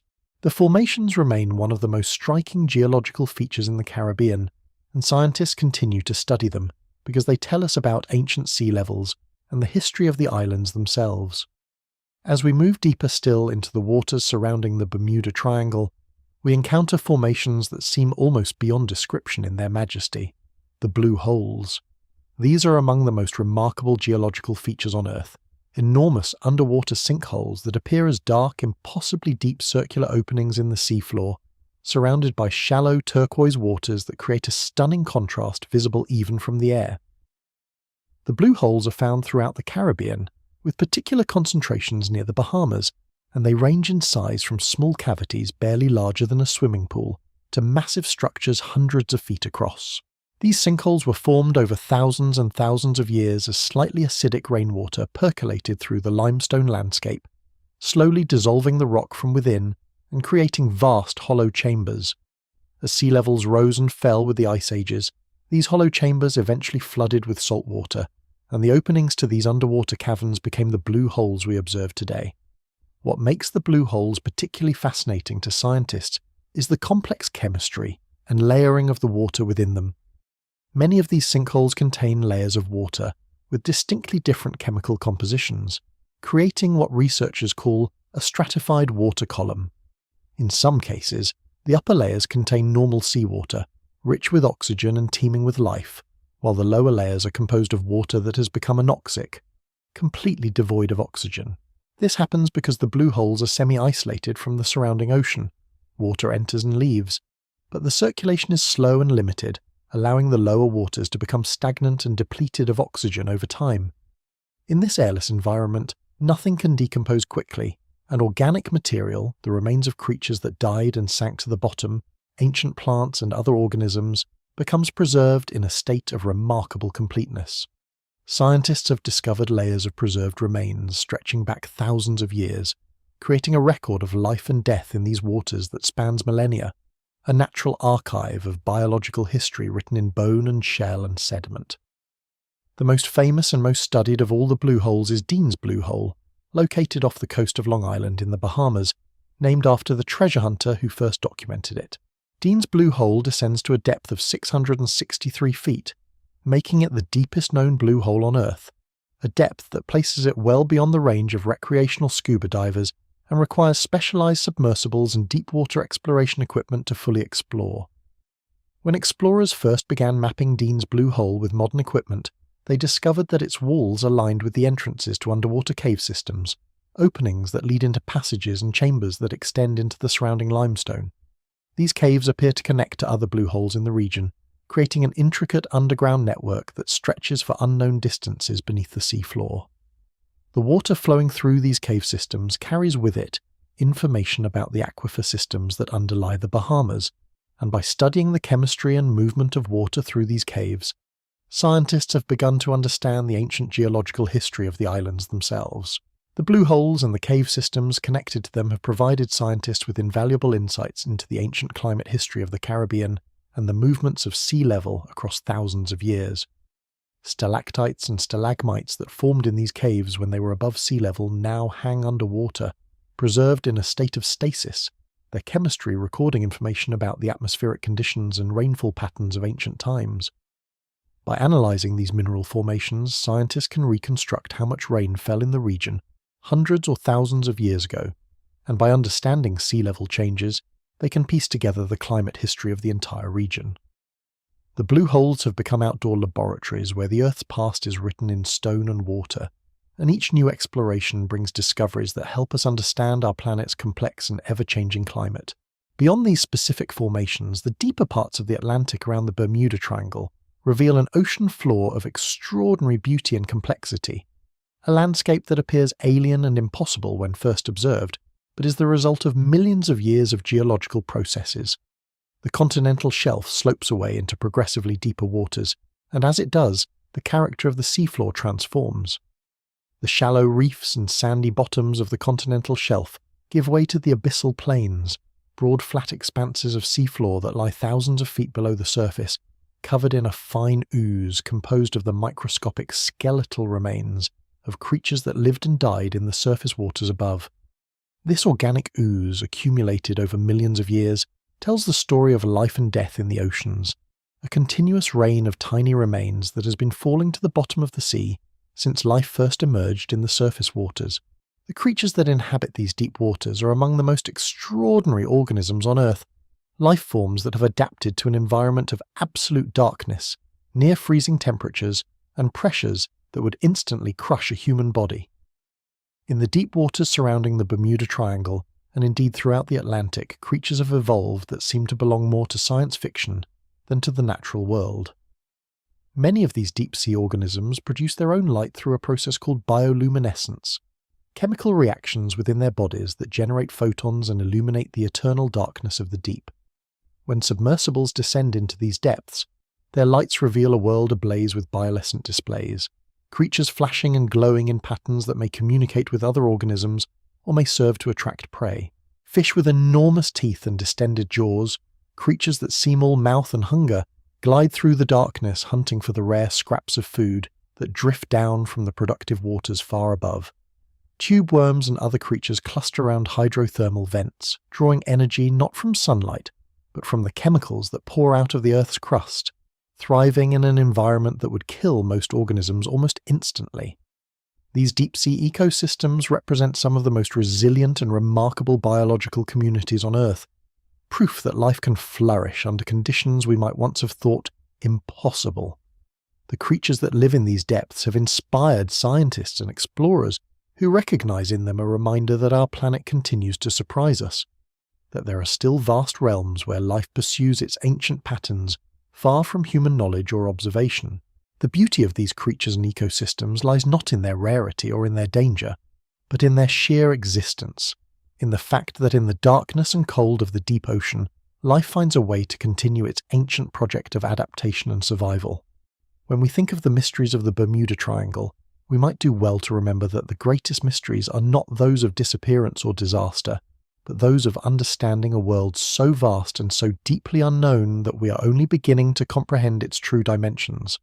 One of the most profound and least explored regions in the entire Atlantic Ocean lies within and near the boundaries of the Bermuda Triangle, a place that represents one of the last great frontiers of human exploration.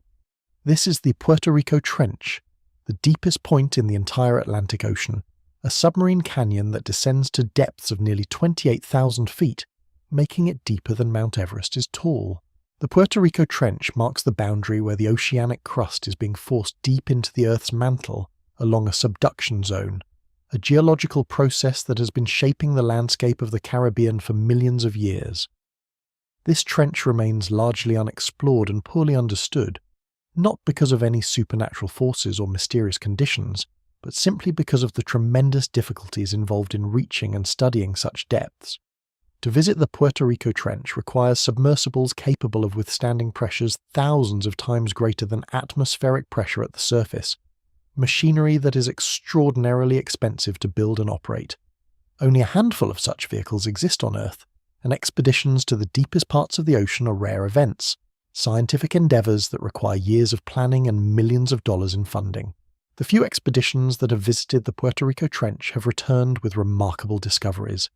Ecosystems thriving in water so deep that it receives no sunlight whatsoever, creatures adapted to pressures so extreme that they cannot survive at the surface, geological formations that continue to reveal secrets about how the Earth's crust is shaped and transformed. These expeditions have shown that the Puerto Rico Trench is a place of extraordinary scientific value, a location where the processes that shape our planet can be observed and studied at their most extreme. The geological history recorded in the rocks and sediments of the Puerto Rico Trench stretches back millions of years, a record of tectonic forces and changes in climate and sea level that shaped not only the Caribbean but influenced the entire Earth system. By studying the Puerto Rico Trench and similar features around the world, scientists gain insights into how the Earth's crust moves and changes, how mountains are built and destroyed, how the planet's geology continues to actively reshape itself. The trench represents a window into the deep Earth, a place where we can observe processes that operate on timescales of millions of years and that influence everything from the elevation of sea level to the patterns of volcanic activity around the world. When we gaze into the depths of the Puerto Rico Trench, we are looking not into mystery or danger, but into the profound geological history of our planet, a history written in stone and pressure, and the slow, inexorable movement of the Earth's crust. As we imagine these deep ocean explorations, submersibles descending through layer after layer of darkness, into pressures that seem to approach the impossible, it becomes clear that the real wonders of the Bermuda Triangle lie not in legends and tales of vanishing ships, but in the extraordinary geological and biological realities of the ocean itself. The seafloor holds mysteries not because ships disappear there, but because vast portions of it have never been seen by human eyes, because new species are discovered in these waters with regularity, because the geological processes at work there are so complex and so slow that they remain poorly understood. The blue holes hold the secrets of ancient climates and vanished sea levels. The Puerto Rico Trench remains one of Earth's last unexplored frontiers, and the creatures of the deep ocean continue to reveal adaptations and behaviours that challenge our understanding of what life can be. These are the true mysteries of the Bermuda Triangle. Mysteries rooted in science and geology and biology. Mysteries that become more profound the better we understand them. Mysteries that remind us that our planet is far stranger and far more wonderful than any legend or myth could possibly suggest.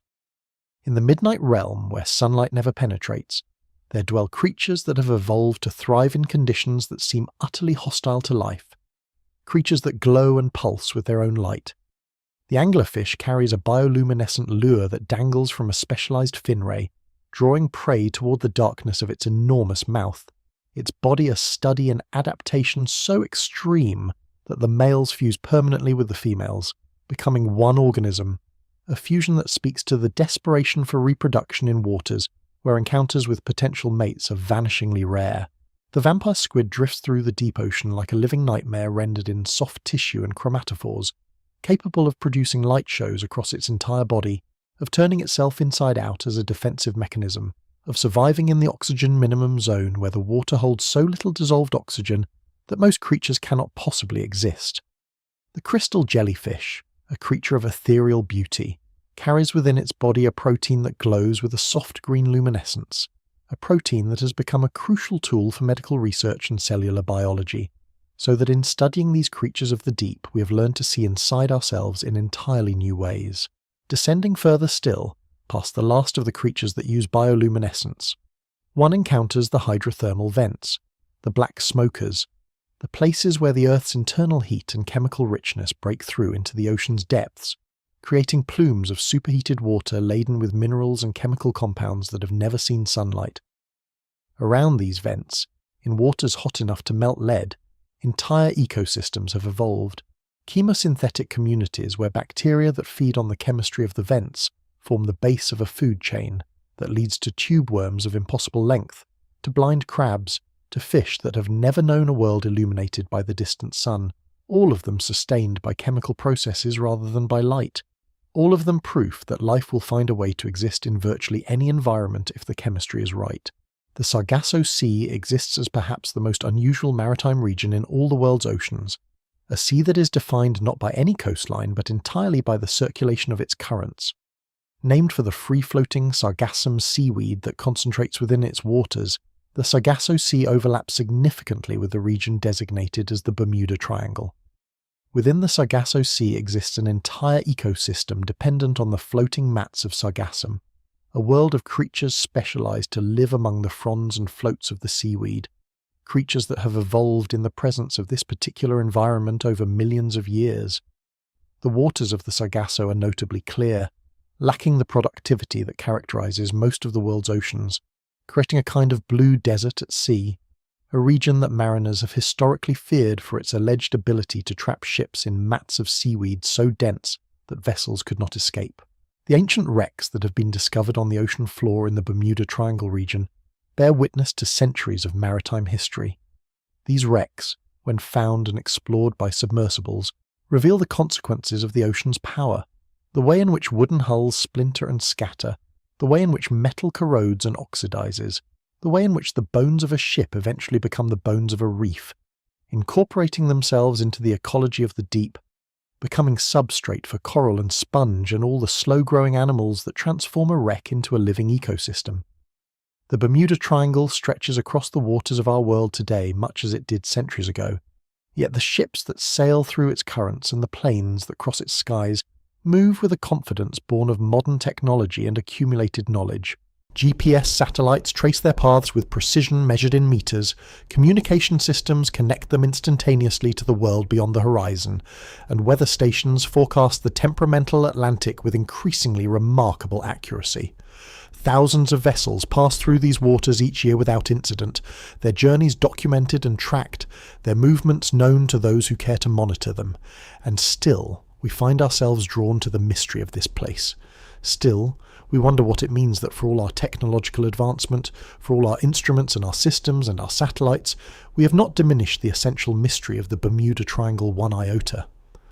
This is because the mystery was never truly about the place itself, but about what the place represents within us, about our relationship to the vast and incomprehensible world in which we find ourselves living. The ships and planes pass through safely now, yes, but they pass through waters that remain in their deepest essence fundamentally unknowable to us, waters that contain secrets we may never fully understand, waters that connect us to something ancient and powerful and utterly indifferent to our presence upon the earth. The modern vessels equipped with their remarkable instruments do not dispel the wonder of the Bermuda Triangle. They simply allow us to wonder at it from a position of greater safety, to contemplate its mysteries from our comfortable distance while maintaining the tools to extract ourselves should the ocean decide it has had enough of our intrusion. What remains true today, as it was true in the days of Columbus and the days of the great naval explorers, and the days when ships relied upon the stars and the wind and the intuition born of generations of maritime knowledge, is that the ocean itself remains largely mysterious to us, remains a frontier as genuine and challenging and humbling as any that has ever existed in human history. The Bermuda Triangle sits at the intersection of several major ocean systems, and these systems maintain their power and their complexity regardless of how many satellites orbit overhead, or how sophisticated our computer models become. The Gulf Stream continues its relentless journey northward, carrying warm tropical water toward colder northern regions, and this massive current remains one of the most powerful natural forces on our planet, a river within the ocean that shapes weather patterns and ocean temperatures and the behavior of marine life across the entire Atlantic basin. The underwater topography of the continental shelf in this region continues to shift and change with the slow movements of the Earth itself.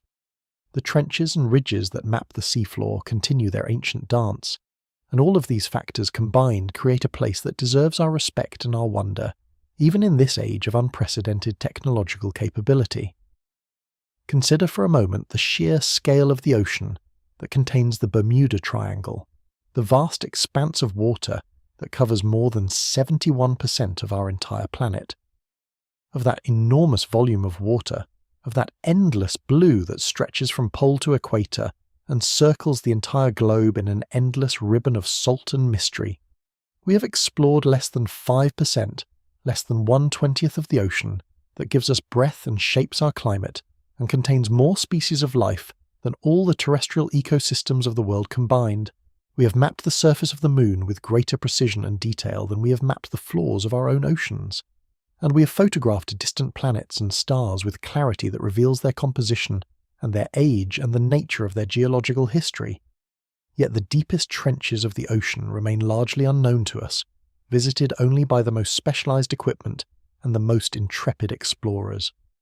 The Bermuda Triangle contains within its boundaries portions of this vast unexplored realm, portions of the ocean that we do not fully understand, regions where the pressure and the darkness and the cold combine to create an environment fundamentally alien to human experience. This is what makes the Bermuda Triangle truly mysterious, not the supernatural explanations or the paranormal theories that capture the imagination but lack the substance of scientific reality, but rather the simple, profound fact that there remains so very much about the ocean that we do not know, so very much that escapes our understanding and resists our attempts at complete comprehension. When a ship vanishes in these waters, when a plane disappears from our radar screens, we feel the pull of that mystery. We feel the recognition that despite all our technology and all our knowledge, there are still forces at work in the world that we do not fully understand, still realms of existence where human beings are not in control, where nature operates according to its own rules and rhythms, and we are permitted only to observe and to wonder and to maintain the humility that such observation should inspire in us. The deep ocean represents the last true frontier on Earth, the final wilderness that remains largely unconquered and uncolonized by human civilization, the place where exploration still yields genuine discoveries, and where the unknown still outnumbers the known by a vast margin.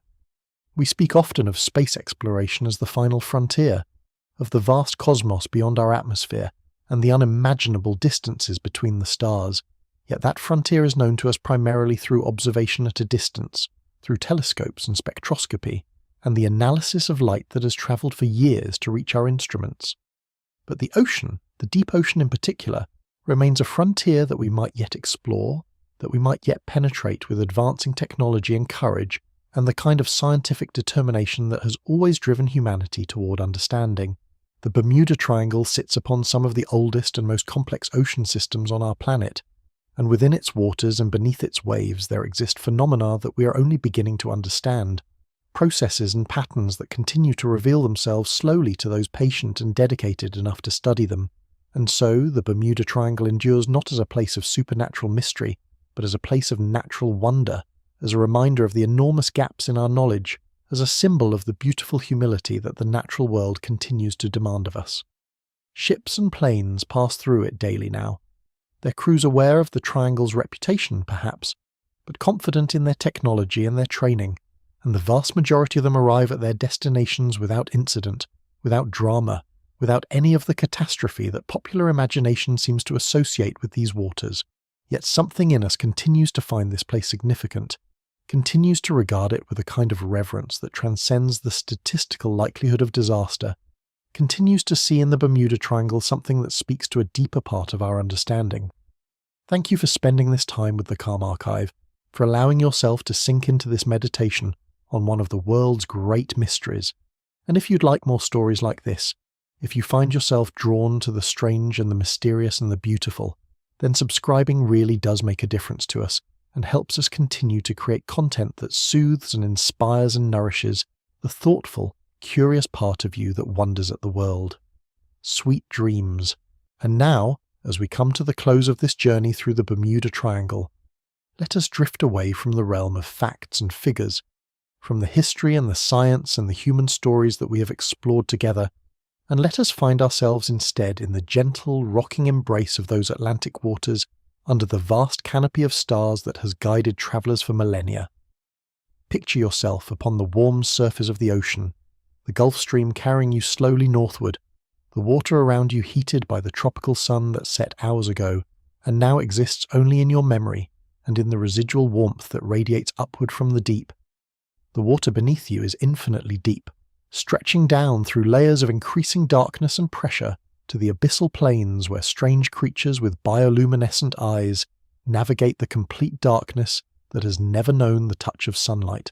But you are here at the surface, floating on the warmth, supported by the ancient salt water that connects you to every ocean on Earth, that has touched every shore and every island and every continent. The night sky above you is clear and eternal, a vault of darkness studded with stars that have burned for billions of years, that have watched over the Earth's oceans since before continents shifted into their current positions, since before the Bermuda Triangle existed as anything more than an unmarked stretch of water. The moon, if it is present, traces a silvery path across the dark water, a road of light that seems to lead from your floating body toward the horizon, and the gentle lapping of wavelets against your skin speaks of the ocean's vast contentment, its satisfaction with simply existing, with flowing and moving and supporting life in all its miraculous forms.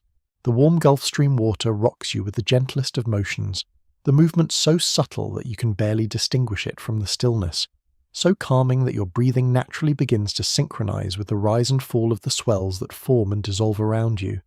The darkness of the deep ocean beneath you is not frightening in this moment, is not threatening or ominous, but rather peaceful and embracing.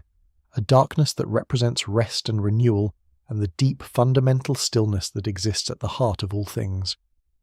Just as your mind in sleep travels into darkness, into the realm where your conscious awareness loosens its grip and allows the deeper parts of yourself to emerge and process and heal, so too does the ocean's darkness represent a kind of renewal, a descent into the essential nature of things, a return to the quiet place from which all life emerges. The mysteries of the Bermuda Triangle surround you now, not as threats or causes for concern, but as gentle reminders of the vast, unknowable universe in which you exist. Reminders that wonder and mystery are not causes for fear, but rather gifts. Precious glimpses of the beautiful complexity of creation. Your eyelids grow heavy, your body becoming lighter and lighter as you float on those warm waters, your consciousness beginning that gentle drift towards sleep, that slow transition from the waking world into the realm of dreams. With each breath you take, you sink a little deeper into relaxation. With each thought that passes through your mind, you let it drift away like a cloud moving across the night sky. With each moment that passes, you move further toward that deep place of rest, where your mind and body can heal from the day's accumulated tensions and concerns. The sound of the waves continues, a rhythm as old as the earth itself, a lullaby sung by the ocean to all those who float upon its surface, a song without words that speaks directly to the ancient parts of your brain that remember, on some level, the time when your ancestors first came to the sea, when humanity first began to explore these vast waters. The stars above continue their eternal journey across the vault of heaven, the same stars that guided the explorers of the Bermuda Triangle centuries ago, the same stars that watched over the disappearances and the mysteries and all the human dramas that have unfolded in these waters, and they continue their journey now, indifferent and eternal and beautiful in their indifference, reminding you that you are part of something vastly larger than yourself, part of a universe of such immense scale and age that your individual worries and concerns become, in perspective, the smallest of matters. And this perspective itself becomes soothing, becomes a kind of comfort, a reminder that whatever troubles you face in the waking world are no more significant in the vast scheme of things than a single wave in the vast Atlantic, and this brings peace, brings a quieting of the mind, brings a settling into the present moment where nothing exists except the warmth of the water, the gentleness of the ocean's motion, the infinite darkness of sleep approaching. Your breathing continues to deepen and slow, becoming the only sound you're aware of besides the whisper of the waves, and with each exhalation you release more tension, more worry, more of the grasping and striving that fills the waking world. The Bermuda Triangle that so captivated you earlier in this meditation fades now into the background of your consciousness, Become simply part of the vast ocean that holds you. Become simply part of the natural world that continues its processes regardless of human awareness or understanding. In sleep, you will travel through depths as mysterious as the deepest trenches of the ocean, through landscapes of the mind as strange and wondrous as any that exist beneath the waves, and just as the ocean's darkness holds no terror when you're supported by its warm waters, so too will your sleep be peaceful and restorative, a descent into mystery that brings not fear but renewal. And so we leave you here, floating on the warm Atlantic waters, the mysteries of the Bermuda Triangle becoming part of the greater mystery of the ocean, which becomes part of the greater mystery of existence itself, and all of it soothing you towards sleep with the gentleness of a lullaby, with the constancy of the stars, with the patience of a universe that has existed for billions of years and will exist for billions more. Drift now into that darkness, into that deep and peaceful place where rest awaits you, where your body can finally release its tensions and your mind can finally let go of its concerns, where you're held and supported by something vast and eternal and fundamentally good. The ocean continues its endless motion, the stars continue their journey, and you continue your journey downward deeper and deeper into the peace of sleep, where mysteries are not questions to be answered, but invitations to surrender, to trust, to simply be, to simply rest in the knowledge that you are held, that you're safe, that the great forces of nature that surround the Bermuda Triangle and fill the oceans and wheel through the night sky above are not things to fear, but rather things to marvel at, things to allow to quiet your mind and ease your heart toward the profound renewal that sleep alone can bring.